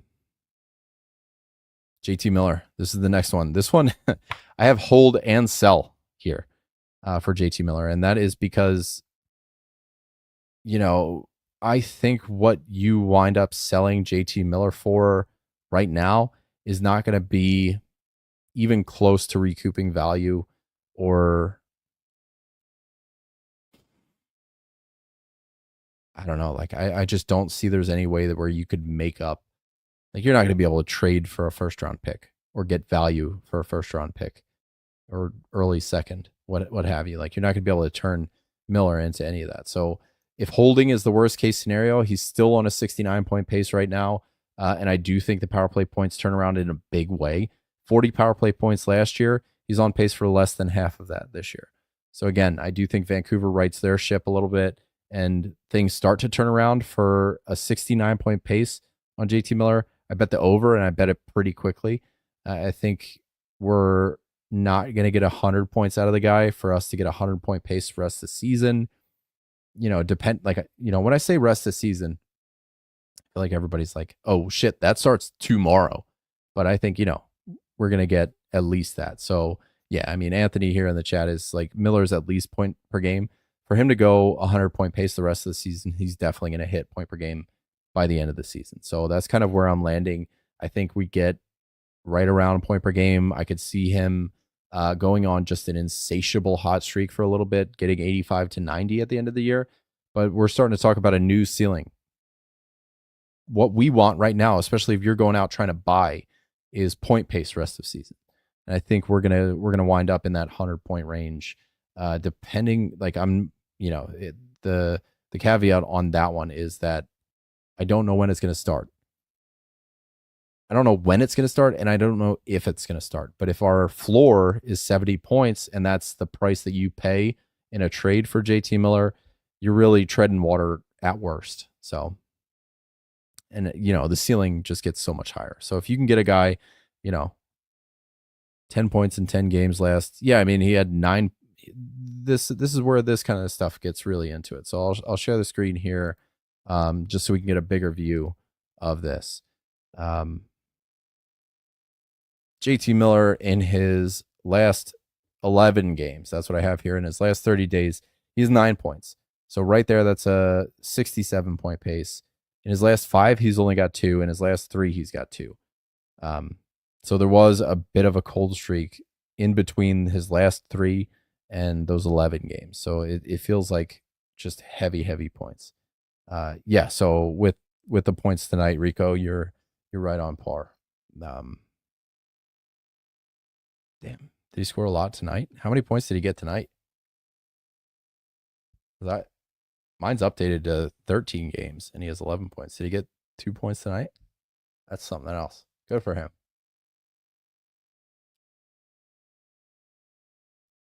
All right, we're going to move on to Boston. This one's going to hurt, guys. This one's going to hurt. It's going to hurt if you're a McAvoy owner. There's some good news if you're a Pasternak owner. So the red flags with Boston as a whole, first of all, is that Pavel Zacha is a black hole possession-wise. He is like 30% Corsi for on his own. He drags everybody else down possession-wise, and you wind up in the defensive zone more often than not. And that's who David Pasternak's playing with most of the time. They are 29th, Boston. They are 29th in expected goals for per 60. 21% of their goals come from rebounds. They have the 6th most giveaways, 11th worst Corsi for per 60, or Corsi for percentage, 5th fewest high danger goals for per 60, and the 2nd fewest Corsi for per 60. There's nothing good there. I think there was one period, I think it was last week, where Boston had 3 shots in a period. And I think they ended the game with 16 shots on goal. And it's bad. The green flags here are, if I can spin it as a green flag, a third of their shot attempts are getting blocked. The 6th most in the league, 31.5% of their shots are getting blocked. So maybe it's just the opponents they've been playing. They have the 12th best expected goals for. How can that be? The red flag's 29th in expected goals for per 60, and then 12th best expected goals. I wonder if it's different strengths. So I'll figure that out. 7th lowest shooting percentage. So there could very well be a bounce back on the horizon. And the power play is brutal. It's 12.5%. I think that's good for 2nd worst in the league. And they have some weapons. I'm going to get to it here. Where do I have? Because that's something that's important right now. Here we go. So on the power play, Marchand is 18th in the league in power play expected goals for per 60. Pasta's 42nd. Zacha's 25th. Lindholm is 66th. They're all also in the top 80 for individual high danger chances for on the power play. Rush chances per 60. Zacha and Lindholm have no power play goals. Marchand has 1 and Pasta has 3. And they account for, between the two of them, they account for 4 of the 6 power play on ice goals for that Pasta has been on the ice for. So like for them to have a 12.5 shooting percentage as a team, and for all of them to be like kind of in the top 75 in the league in power play expected goals for, they're just getting shafted. And when I see something like that, I know that teams are and players are just getting unlucky. Charlie McAvoy, the red flags on him. This is where it's going to start to hurt, guys. Since game 2, Charlie McAvoy has 1 point in 15 games. And during this cold stretch, McAvoy ranks amongst Boston defensemen 2nd in shots on goal per 60, 3rd in individual goals for per 60, 2nd in individual Corsi for per 60, 2nd in individual high danger chances for per 60. In every single one of those cases, you'll notice he was first in nothing. Hampus Lindholm is better than Charlie McAvoy in all of those categories. And Hampus Lindholm just took power play 1 from McAvoy. He's been the better offensive defenseman, and now he's got power play 1. digging deeper on McAvoy here, the hits are down 21.5%, blocks are down 33%, and his average time on ice is down. It's a negligible amount, but it's still down. The green flags on McAvoy, if we're talking about a silver lining here, the IPP is half of what it normally is. His on-ice shooting percentage is 27.5%, too low. And I have that in quotes here. A lot of these teams that are underperforming and a lot of these teams that are overperforming, when you see the on-ice shooting percentage, it feels meta because it does explain itself. Like McAvoy's struggling, Pasternak is struggling. Yeah, no shit, their on-ice shooting percentage is down. So how does their on-ice shooting percentage go back up? Okay, McAvoy needs to stop struggling. Pasternak needs to stop struggling. And that's what's going to bring their on-ice shooting percentage up. So it doesn't feel like I can really use that to indicate a bounce back because, you can't wave a wand and make the numbers do their shit. Like the player needs to do it. So it does feel meta to a certain degree. McAvoy's individual shots on goal per 60 is up 6%. His offensive zone starts are going up.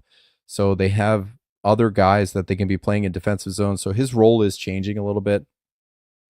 Power play time on ice was up 35%, but Lindholm just took it. The shooting percentage and secondary assists for McAvoy are pretty healthy. Boston overall is scoring should increase. And this is where we're going to get into it. For me, McAvoy is kind of a soft buy.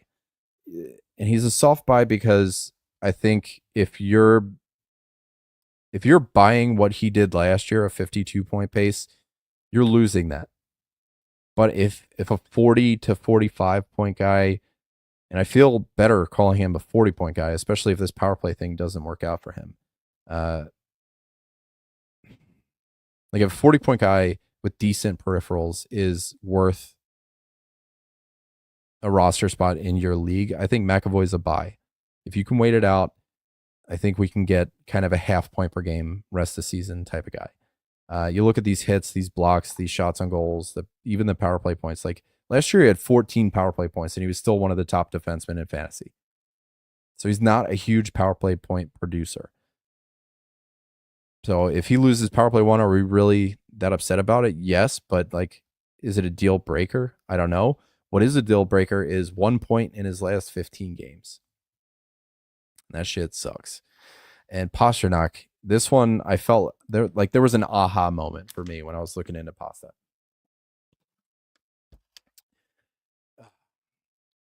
A bit of shades of Jonathan Huberdeau here. 110-point pace last year, 72-point pace this year. That's a 38-point drop. Huberdeau's first year in Calgary, he saw a 60-point drop from Florida to Calgary. And that was NHL history making. He built, I think Bill Barber in like 75 or something had a 56-point drop, and Huberdeau blew past that. And for anybody curious, the highest increase in point production is Eric Stahl, who jumped 69 points in 2 seasons on either side of the 2004 lockout season. He went from like 39 points to 100 points. It was just crazy. Or 31 points to 100. Like, big jump. Big jump. So Pasta. Shots on goal per 60 are down 16%. That is very worrisome. His average time on ice is down 2%. Whatever, right? Power play points are down 41%. That's big. And the goals pace for Pasternak is down 34%. And it's funny because overall Boston scoring is down 35%. So is it all Pasternak's fault? Maybe. Not entirely, but he's a big contributor to the fact that Boston is just not seeing goals go around. The assists are drying up. For every goal that Pasta scores, there's 1 or 2 assists on most of them. So that's a lot of points that are just missing from the pool, from everybody in Boston. The green flags on Pasta, and there's a lot of them. And this is why I feel good about Pasternak as a buy candidate. The secondary assists are a bit deflated, so I think Pasta should be getting it on more.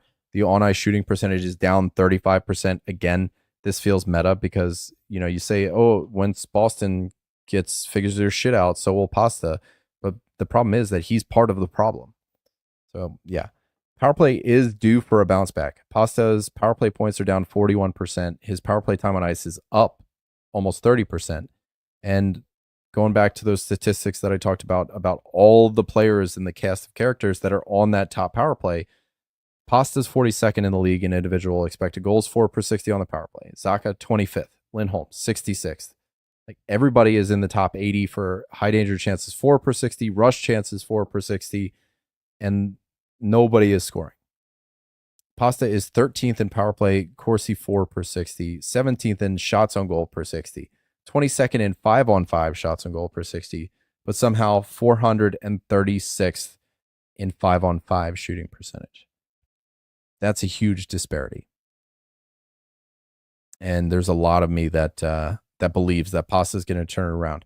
Again, too little, too late to hit those 100 and whatever plus point paces. But if we're just talking rest of season pace, right now, what is Pasta on? Do I have his player card next up? He's what, a 70-point guy right now, 72-point pace guy right now. So if that's the floor that you can buy, if you can get in on that ground floor as a 75 to 80-point guy and pay those prices and wind up with 90-point pace the rest of the way, again, with no guarantee that it starts tomorrow, but just a gut feeling that it does turn around. I think this is going to be one of those ones that winds up being a really good purchase for you. The things that I am really concerned about is the shots on goal per 60 drop, but it was just an insane amount. Like his shots on goal per 60 to go down 17% and still be like one of the best in the league, that's huge. So it's one of those things that I'm not worried about it. He's still on pace for close to 350 shots. So it's really not that worrisome. And there's enough here for me to have confidence in him as a full-fledged bounce back candidate. Dallas, this is where we're going to get into. A lot of people are worried about. There's such a funny post on r/fantasy hockey today. It was that meme where Cameron Diaz is like pointing at the cat, and the cat was like photoshopped to be Jason Robertson. Very, very funny. Made me laugh.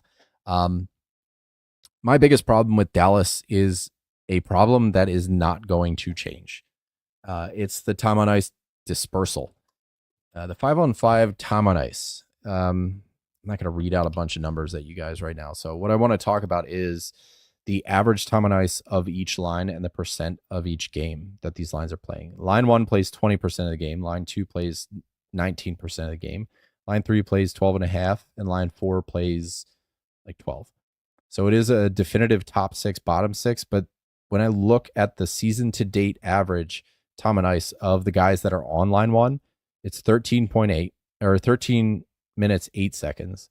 Line 2 is playing 12 minutes 22 seconds, and line 3 is playing 11 minutes 37 seconds. So there is a minute and 31 seconds that separates line 1 from line 3.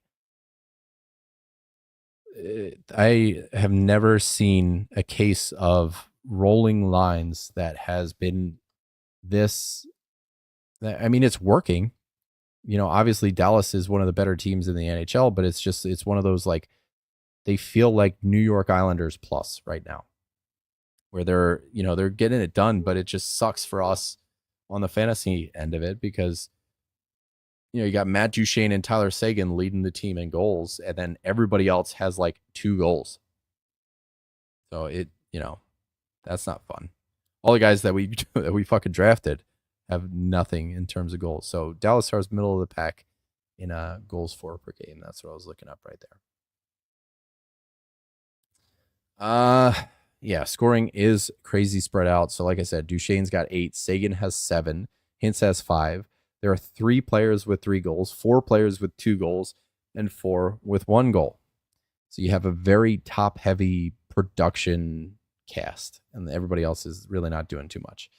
They do have the 7th most power play opportunities in the league. Dallas Stars do, which is up from last year. They have the 6th most power play time on ice per games played. They have the 14th most power play goals for per 60. And what sucks is they're splitting their power plays.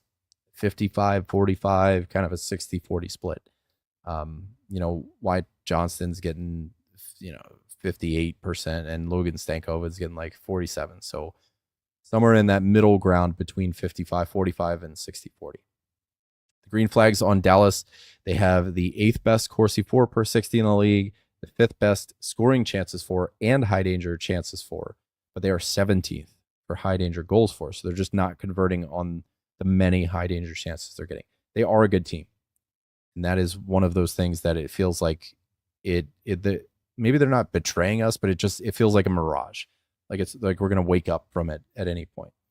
I want to start off with Jason Robertson, one of the biggest pain points of fantasy managers over the last few weeks. The red flags on him, maybe not damning, but I'm going to keep coming back to the fact that just rolling lines and rolling power play is bad for everybody's ceiling involved. It does work as kind of this equitable balance because the guys from the bottom do rise, but the guys on the top fall, because to bring everybody to a same level, you have to meet in the middle. And for people to meet in the middle, both parties need to move. For Jason Robertson, his time on ice is down like 1.5%. Points pace is down 49%. That's huge. Shots on goal is per 60 is down 24%. Power play point pace is down 79%. He's on pace right now for 6 power play points. That is, I think it's safe to say that's not good.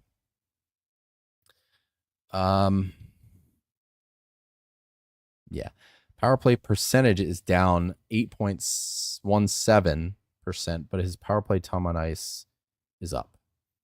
So again, it's weird, but that comes in tandem with them having so many power play opportunities and one of the most power play time on ice per game teams. The green flags on him is that his shooting percentage is down 11%, so he's quote unquote missing half a goal, and his on ice shooting percentage is quote unquote too low. It's 8.09% right now. That's close to 40% less than it was last year. The power play percentage is down, but the power play time is up. So the secondary assist rate is down. So I feel like he's owed a couple of assists, 39% less than it was last year. So that equates out to 1 assist, which does start to, work his points pace in our favor. And then that on ice shooting percentage being too low, like more players should be scoring more goals, which means he should be getting in on more assists. So if there were 38% more on ice goals to get in on, you can bet that some of those would be assisted by J-Rob. And his point pace wouldn't look nearly as bad as it does right now at a 41 point pace, close to half of what he put up last year. So here's his player card. I don't have buy, I don't have sell, and I don't have hold because I have no fucking idea what to do with this guy. I just have a shrugging emoji. And that's where I'm at with Jason Robertson. I don't know what to do with this guy. I don't know what to do with anybody in Dallas. And that's a tough spot. I feel like Wyatt Johnston, yeah, if you can suck it up, because I know you probably, paid a 4th or a 5th round pick. I think in 8 and 10 team leagues, I think a drop is okay if you can pallet that. But in a 12 team league, you're kind of just betting on a bounce back.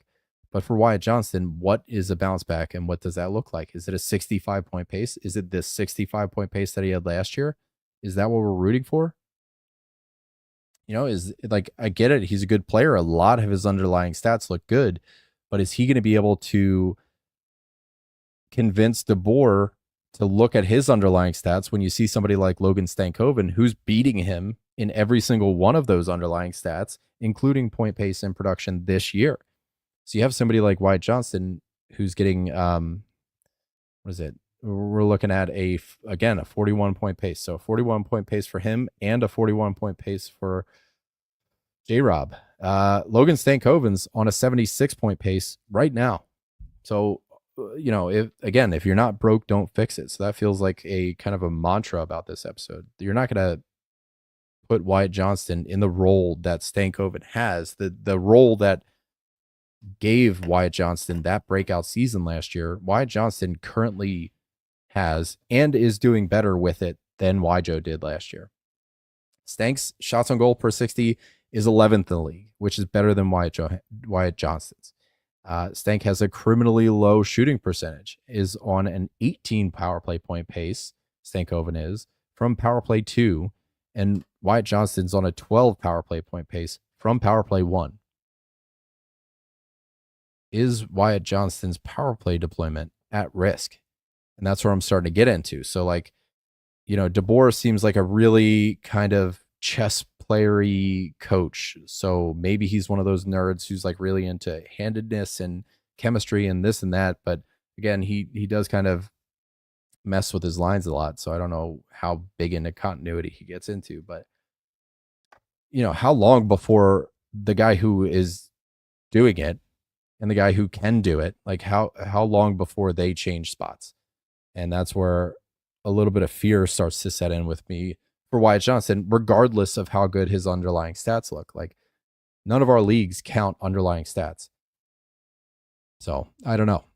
His secondary assist rate is up 147%, and 5 of his 7 points are assists, and 3 of those 5 assists are secondary. So when we're talking about repeatability, that's where it starts to get into a problem.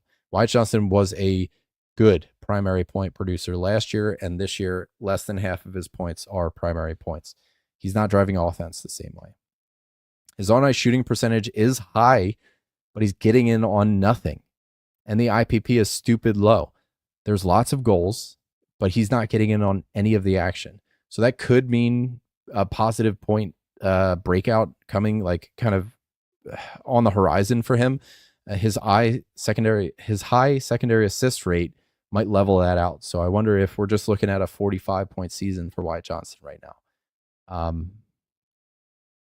And that's so tough because, his shots on goal per 60 has gone up. They've gone up 10% this year. His average time on ice has gone up close to 12%. His shooting percentage is a third of what it was last year. So, he's like missing 4 goals on the year. And if he had those 4 goals, we're talking about 6 goals, 5 assists, 11 points in 14 games, and nobody's worried about Wyatt Johnston. So maybe is it just the shooting percentage that's getting under his skin? So there's a lot here that I like and a lot here that I don't like. And I think like the risk reward is kind of why I would have him as a drop or even a sell low candidate in 8 and 10 team leagues. Like if you're in a shallow league where you're looking at 65-point guys on the waiver wire, why are you holding out hope that Wyatt Johnston gets back to a 65-point pace on your roster while he's actively hurting you? You should just swap him out, get one of those 65-point guys that's already doing it, like a Jack Roslovic, like a Pavel Dorofeyev, like a Ivan Barbashev, like guys that are doing it right now. You could easily swap out a Wyatt Johnston. And I'm talking to the guys that are in the 8 and 10 team leagues, because Dorofeyev and Barbashev, like those aren't available in any of my leagues, but I play in 12ers. So if you're in an 8 or a 10, your waiver wire probably looks better than my team's. So you can probably do better than what he's given you right now. So, and again, like, what's the ceiling on Wyatt Johnston? What does a bounce back look like? Is it 65? Is it 70 points? Does that help your team in an 8-team league when guys on the waiver wire are doing that? I don't know. I just don't see the logic there. Yeah, his hits and blocks are up a little bit too. The IPP is low for what it was last year. So it feels like he's kind of allergic to points right now. We're actively trying not to score, which is strange. So I don't get it on Wyatt Johnston. He is kind of a soft buy for me, which is weird because I also just did carte blanche to drop. And the soft buy is based on, does a 65-point guy help you? Does a 65-point ceiling help you? Because he's not doing 65-point guy stuff right now. He's doing 40-point guy stuff right now.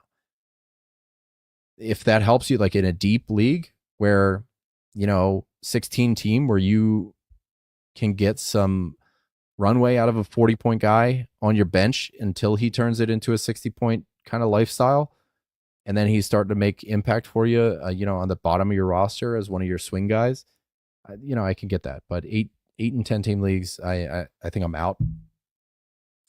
Yep, that's where I'm at on that. Miro Heiskanen rounds out the deep dives, I think, on this one. And then we're going to get into like the quick hits because we're starting to flirt with 2 hours on this show. Miro Heiskanen, the red flags The first one is that his power play time on ice is up, but the power play percentage is down. And this comes full circle to the fact that Pete DeBoer is rolling lines and splitting power plays. And that is not ideal. You got it right, Nate. What time is it over there in Australia? Are you just waking up? Or maybe it's like lunchtime. I don't know. Heiskanen's offensive zone starts are down. I don't know what to make of that. It's only 5%. So, small sample size. It could just be anything. When I look at offensive zone starts, for me, that gives me an idea of how the coach views this player. If they're getting high offensive zone starts, then I know the coach sees that player as an offensive guy. All right, let's get into some of the big problems for Heiskanen. 21 of his 54 points last year were on the power play. This year, he's on pace for 12 power play points. And this is where I come back to it. Dallas is just New York Islanders plus. It's 4 p.m. in Australia. That's nuts. The green flags on, I guess it's just normal. Anyway, that's just not what I expected. The green flags for Heiskanen. Shots and goal per 60 is up. Shooting percentage is up to a very healthy spot. I think when I remember writing this is that, the shooting percentage is up a little bit, and it's still kind of in that 5 and 6% range. So I dig that for him. The IPP is low. It's 39.9%, below what it was last year, which brings him to like 25%, which is not where you want to see an elite offensive defenseman. And that's where I think Heiskanen is. But on ice goals for and on ice shooting percentage is just down. So it's low, his on ice shooting percentage, but it is healthy. It's in a good range at 10.9%. The secondary assists are exactly where they should be. Secondary assists, you can kind of give more leeway to defensemen. They're back on the point. They see the whole play evolving as it's happening. And secondary assists are just more repeatable for a defenseman. There's a lot of touches and a lot of cross ice passing and things like that.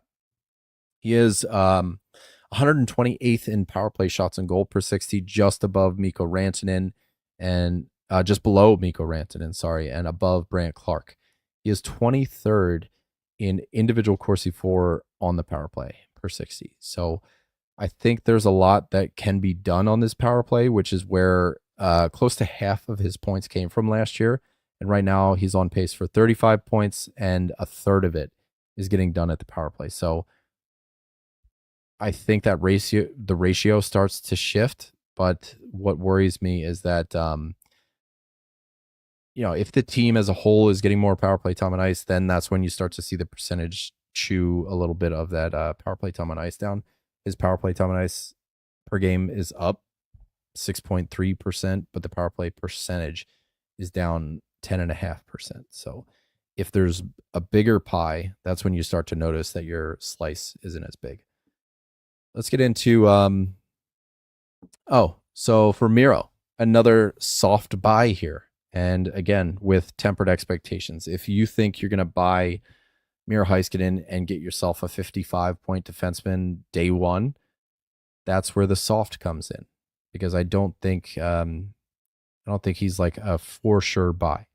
I think we have to recalculate and just come up with a new vision for how this season's going to look for Dallas as a whole. Matt Duchene's your leading scorer. This is not a typical year for Dallas so far through 15 games. So we have to kind of rebuild our projections on this team and start to reevaluate what our expectations are going to be. I think Heiskanen's going to wind up, God, I hate to say it, like 38, 39 points. Definite upside for 45. And that's based on Pete DeBoer continuing to fuck with this team and their time on ice and their power play time. If things start to get top heavy, like I would love for them to get again, then I could definitely see a 50-point season, on the horizon for him, or at least a 50-point pace rest of the way, because, this is a tough start to come back from for, 6 points in 14 games. We're talking about a 35-point pace. He would have to put up 12 points in the next 14 games to even that out, to even come close to a 62-point pace that he had last year. No, he would have to. Yeah, I mean that we're talking a hot streak for him to get back into the 60s, or flirting with that type of point pace. All right, next up, Anthony, I saw your question here, Paterka for why, Joe. I don't know. To be honest with you, I kind of like Paterka there. So this is where Discord listener submissions come into play. I've been getting on a little early for these trends episodes. So if you guys want, you can always join me on YouTube, and I'll get to your questions. So we'll start off with Alex DeBrincat here, which I forget who asked for him in the Discord, but I'm excited to dig into this one. So that shot pace is what immediately jumps out to me. So you see a shots on goal pace drop by 25%, 26%, and a shooting percentage go up by 76%. That's like a battery, or not a battery, a magnet. Like those two things just don't mix, oil and water even. 70-point pace, like I don't know what. I wonder if it was just curious about like an analysis here, but I think he's having a good season relative to where his projections were.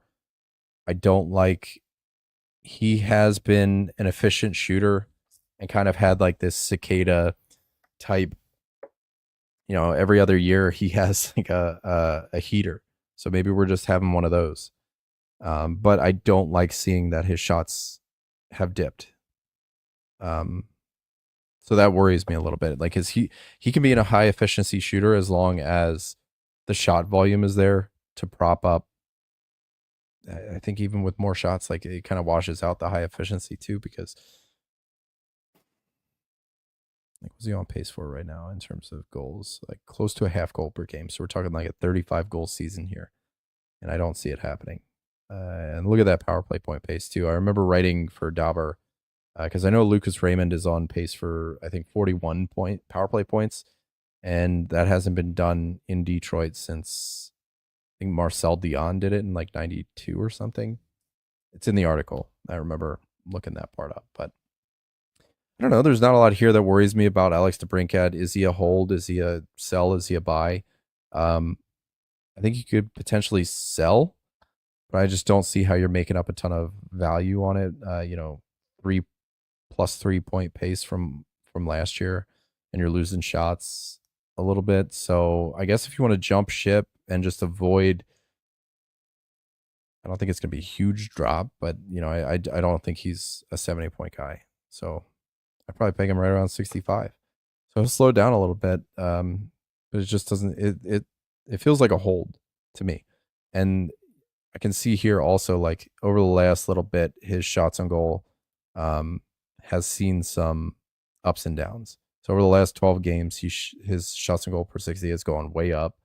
And then in the last 7, it's gone back closer to where it's been in the past. So he's one. He's a strange one. Detroit's a strange one too. Like they're just not creating offense. Let's see who our next guy is. The Colorado goalie. So yeah, this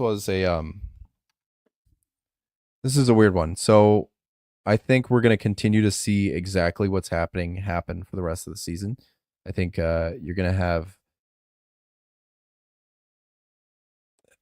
alternating and overlapping and nobody having hot streaks at different points in the period. So I think, for 3 games, you're going to have 2 hot goalies. Like Ananen's going to be making a case for it, and Georgiev's going to be making a case for it at the same time. And you're not going to know who the guy is. So it's going to be frustrating. And then you're going to pick up Georgiev and ride him for 4 games while he's hot. And then he goes cold. And maybe at the same time, Ananen goes hot. So I think it's just going to be frustrating from top to bottom. Owning Colorado goalies, it's good that now there's only 2 of them and not 3.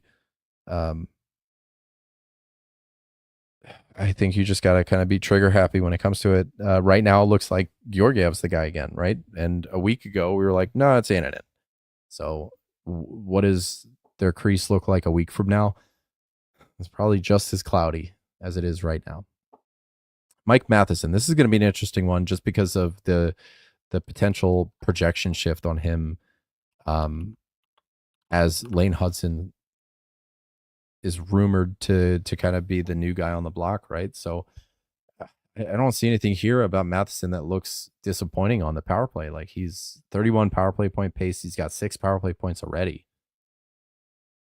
On pace for a 51 point season. The shots have dried up. Damn, dude. What's that? 39% drop in shots per 60. That's something else. The IPP looks good. It's a little low, but it's not low enough that I'm like, all right, yeah, he's gonna bounce. Matheson, I think he'd be a sell for me, and he'd be a good sell. Try to sell before, and this is a huge gamble. Like, was Lane Hudson on the power play? Like, is that for good? Was it for one game? Like, did the stars align to a point where, maybe Mike Matheson just did a minute 20-second shift right before the power play got called, and they were like, all right, Hutz, you're up. So he got the power play. And did that happen again? Like, did he run 2 power plays in a row or something? Or is he like legit taking over the top power play? Which is what I want to check out next. So yeah, if Math is like, he's on a 31 power play point pace right now and a 51 all day point pace. So 20 even strength points. If he loses power play 1, like, this is a 25 point guy. So half of his production could potentially disappear if he no longer has power play 1. So for me, like, just having Lane Hudson hang over my head, I don't want to be in the shadow of Hudson for the whole year. If you can sell Matheson and get yourself another defenseman, I'm trying to think of a good example because it's hard to find one right now. I don't think I'd like maybe a Gostisbehere. I'd be into that. Obviously you're not getting the hits and blocks that you get. The blocks especially. Like, he doesn't hit too much. I gotta put my glasses back on. I can't see shit. It's just not comfortable. Yeah, the block 231 block pace. That's insane. And I think, if you're in a Cats league, Matheson might still have some value.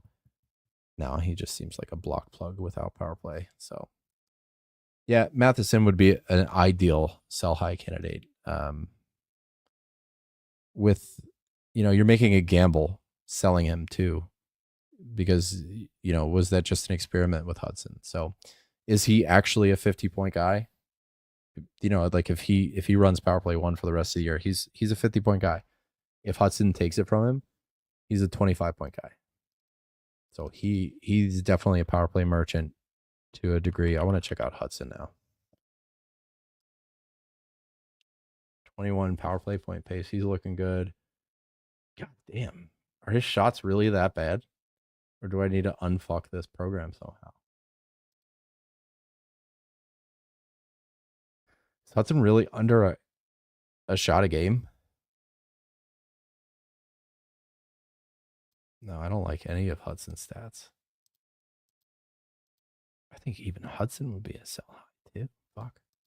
And anything but Dynasty, like, none of this looks pretty. Oh my God. That's disgusting. Get this off my screen. Thomas Shabbat. All right. If you're still in the chat, I think it was Armin talking about Shabbat. Let's dive into him. Obviously things have changed since Sanderson's taken and ran and earned that power play. 47 point pace. Wow, that I would have bet under on that one. Wow.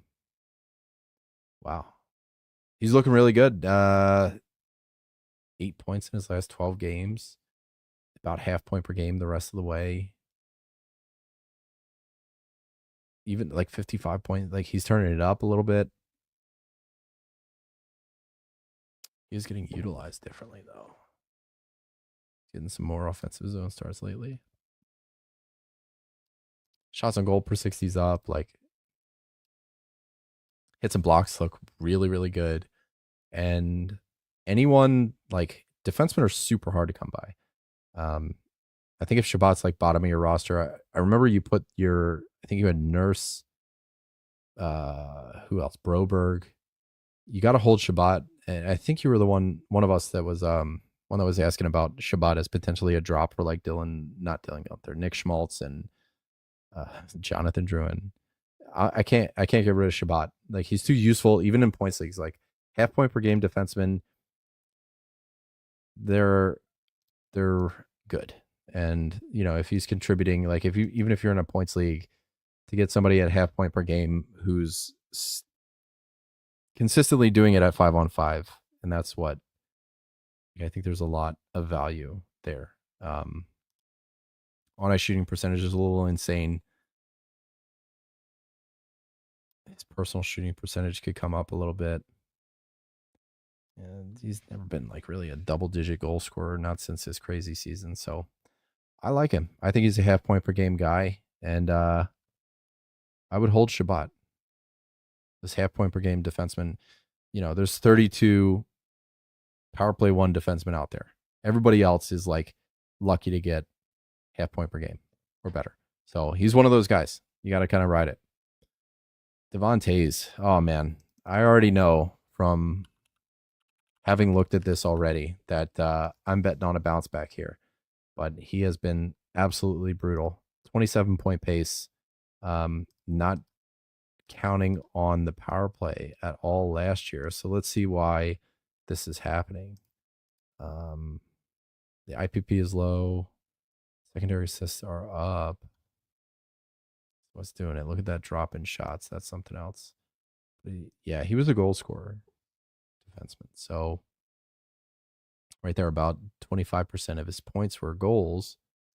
And I mean, it's the same way. It's a 3-to-1 ratio here. So personal shooting percentage that's dropped 26%, and a shots on goal rate that has dropped 17%. So he's shooting 40 times less a year on pace for, and he'll be scoring on 25% less of those shots. So I'm going to try and do some quick napkin math here. Like, if his shots were where they, quote unquote, should be, I guess that'd be like 5 more shots. If his shooting percentage was where it should be, that's 1 extra goal. And that would put him at 5 points in 12 games, which I guess would raise his points pace like 5-ish, 6-ish points. So he'd be on like a 30-point pace, but then, that doesn't make up for everything. So what's really happening here?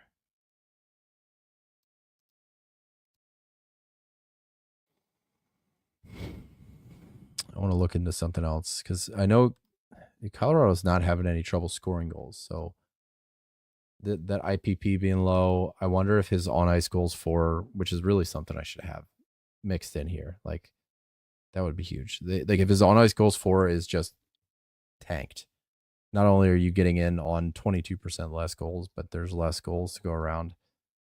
That could just be an unlucky thing. Is he a buy? Is he a sell? Like, I held on to fucking Oliver Ekman-Larsson for way too long. I feel like this is just one you gotta kind of, just based on pedigree and everything he's done in the past, it's gonna be hard to drop Devon Toews right now.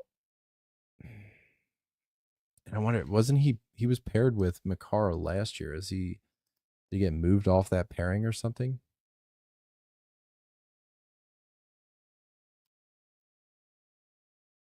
No, he's still there. What the fuck gives? Yeah, it's a gut feeling, and it's not based in anything. But I guess if you wanted statistics to back it up, the IPP being 22%, that's a quarter of your goals. So if he had 1 more point here, his shooting percentage and shots on goal rates, if they were back where they should be, that's another 1 point. So we're talking about 6 points in 12 games, which puts him at 41 points. But that's a lot of like oh, if it was exactly like it was last year, then he'd be doing just as good as last year. So it feels like I'm kind of talking in circles, but we know what the what is. We don't know what the why is. The shots have dropped. Shots are coming back. Like look at how he's done the past 2 weeks. He's starting to come back up, and especially 144 shot pace in his last 4 games. So things are starting to turn around. Yeah, that time on ice is not a huge worry. Ooh, I wonder. Okay, I think I found a path for somebody that's worried about Devontae's or wants to go out and buy for super cheap. So this actually just popped open. Devontae's average power play time on ice has gone down by 45-ish% to under a minute of time on ice per game. This is because if you take a look at their power play 2, they're not playing power play 2 at all. So we are about a 6th or 7th of the way through the season, and he has 0 power play points. And he's not somebody that relies on power play points, but not only is he barely playing any power play time because there's nobody to play with, but he's playing on a power play where there's nobody to play with. And those players are going to be coming back. So I expect, and think of this a little bit too for all those guys on power play 1. Like if you have a power play 2 that's worth icing, it's not going to be a 80-20 split. Like even last year it was 70-30. And like for his power play percentage to go down to below 20%, that's because like it's fucking TJ Tynan on that top power play the last I checked. So like who's TJ Tynan, Ivan Squared, Kovalenko, Gerard, and Devontae's. No wonder they're playing power play 1 for a minute and 40 seconds. Like 20 seconds of power play time per power play. That's not enough to get anything done. So I mean, it's not going to completely erase this like 23-point deficit from his points pace last year, but his shooting percentage last year was a little bit not uncomfy, but just it's high for a defenseman. He's getting more secondary assists than normal. Like 2 of his 3 assists are secondary. IPP could come back up. He's not seeing a lot of power play goals for. On ice shooting percentage is down. Yeah, I mean, I'd be confident in him returning to a 40 to 45 point pace once Colorado starts to like get healthy again, and people either get relegated from power play 1 or come in as reinforcements or like backup. Like as soon as power play 2 is worth rostering or worth icing, then I could see his points coming back up a little bit. So I guess this one's another soft buy. I wouldn't be knocking down the door to come get him, but yeah. Stamkos, we did touch on him last week, and what I'm liking here is that Stamkos is definitely turning a corner. 3 points in his last 4, 5 points in his last 7, 8 in his 14. Like I really do think we're starting to turn a corner. Like here especially, 246 shot pace over his last 4 games. Shots on goal per 60 has started to get back to a place where we're normal. We're feeling good. The shooting percentage is definitely self-correcting. That's looking good. Those assists, I mean, it's only 1. Fuck it. IPP is healing. The on-ice shooting percentage is healing. Nashville does look better. I was watching their game the other night, and he's looking a lot better. And look at this, almost 100% of the power play time in the last 2 weeks. Have at it. Have yourself a fucking Stamkos is definitely, like, I would imagine the buy low window is either closed or closing, because his performance over the last 2 weeks has probably reignited some of the fandom from whoever drafted him in the 3rd round. So Stamkos is definitely coming back. Aiden Hill, God.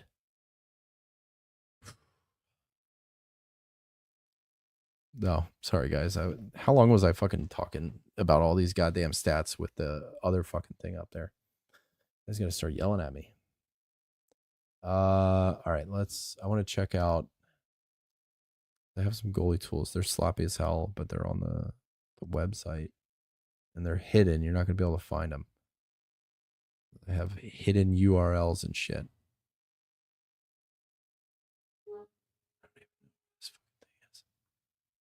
I don't know. I swear to God, I had it.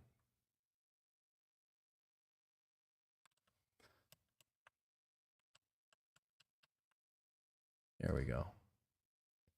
All right. Let's check out Aiden Hill.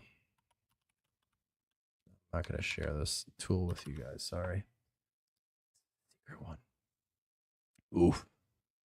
All right. 3% more expected goals against per game.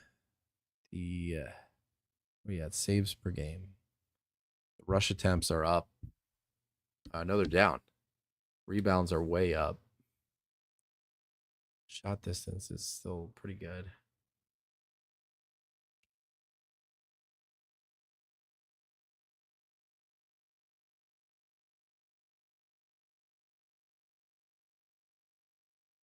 So his low danger save percentage is pretty much in line with what it's always been, the mid and high danger. So I guess he's been seeing a lot closer shots, harder shots over the last couple weeks that have really started to tank him. I mean, we're talking 10 games played, terrible stats, like 875 save percentage. Last year was 914.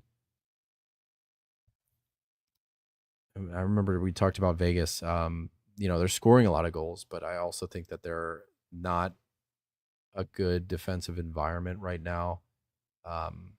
Their goal differential is 1 goal a game.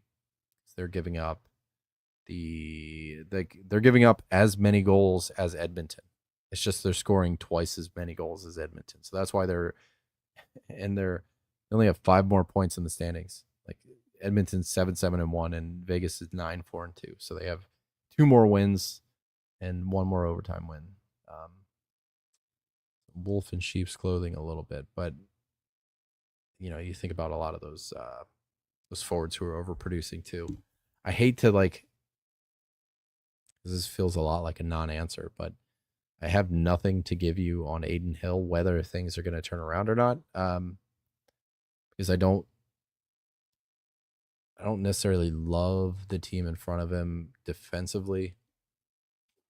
Hannafin's so good and Petrangelo's so good, but they can't be out there all the time.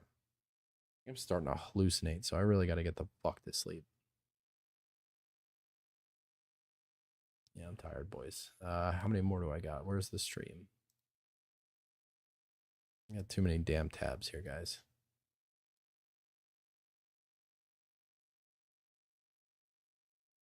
All right, who's left? Calgary and Columbus. That seems like a hefty deep dive. Elias Lindholm. So I wanted to. I intentionally left him out of the Boston analysis because I wanted to do this. I think it was Jeff who asked about Lindholm. And I remember when I was looking through all those Boston guys, on the power play and everything like that, they were all very good. They showed out very well in league rankings in all of their underlying metrics. And let's dive in here. So last year, 48-point pace, but that was a shit year in Vancouver, wasn't it? So we're shooting a lot less, 30% less. We're scoring a lot less. IPP staying the same at the same time, which is strange. So it seems like everybody is just down at the same time in Boston. That sucks. Hits are way up, but that kind of goes hand in hand with your possession game. So I think as if and when Boston starts to turn the tides on their possession game, as soon as they start controlling play, the Corsi game, then the hits are gonna dry up because you're not hitting players while you have the puck. The power play time on ice. Look at that. Like he should be doing so much better than adding 17% to his power play point total because his power play time on ice has gone up 54%. But going back to what we said about Boston, they are tied for second worst power play in the league. I don't see anything that inspires confidence over his trended out 30 games to 14 as we start to dial in and increase the exposure. Like we don't really see an improvement in anything other than shots. And he hasn't scored 219 shot pace in his last 3 games and 0 goals. And Boston, number one, is hurting for shots and is hurting even more for goals. They got shut out and then they have a shutout. So this is a weird, strange team. Like the on ice shooting percentage is up, it's down, it's all over the place. And the PDO on Lindholm is consistently low. But I also know Korpisalo has been having a weird few weeks too. So I don't know if the on ice save percentage is throwing off the PDO. I don't really like using PDO. I stick to the shooting percentage, on ice shooting percentage for skaters typically. For Lindholm, I think a buy could be in order. My faith in Boston turning around is pretty high, and it's going to be led by Pasternak, who I don't think is a 75-point guy. So as that starts to, Lindholm's kind of riding sidecar on the power play with that. So we'll see they need to get Zacha off that top line. Like it should be Lindholm, in my opinion. I'm going to check right now just so I can go to sleep. Happy. Nope, still Zacha. Stupid.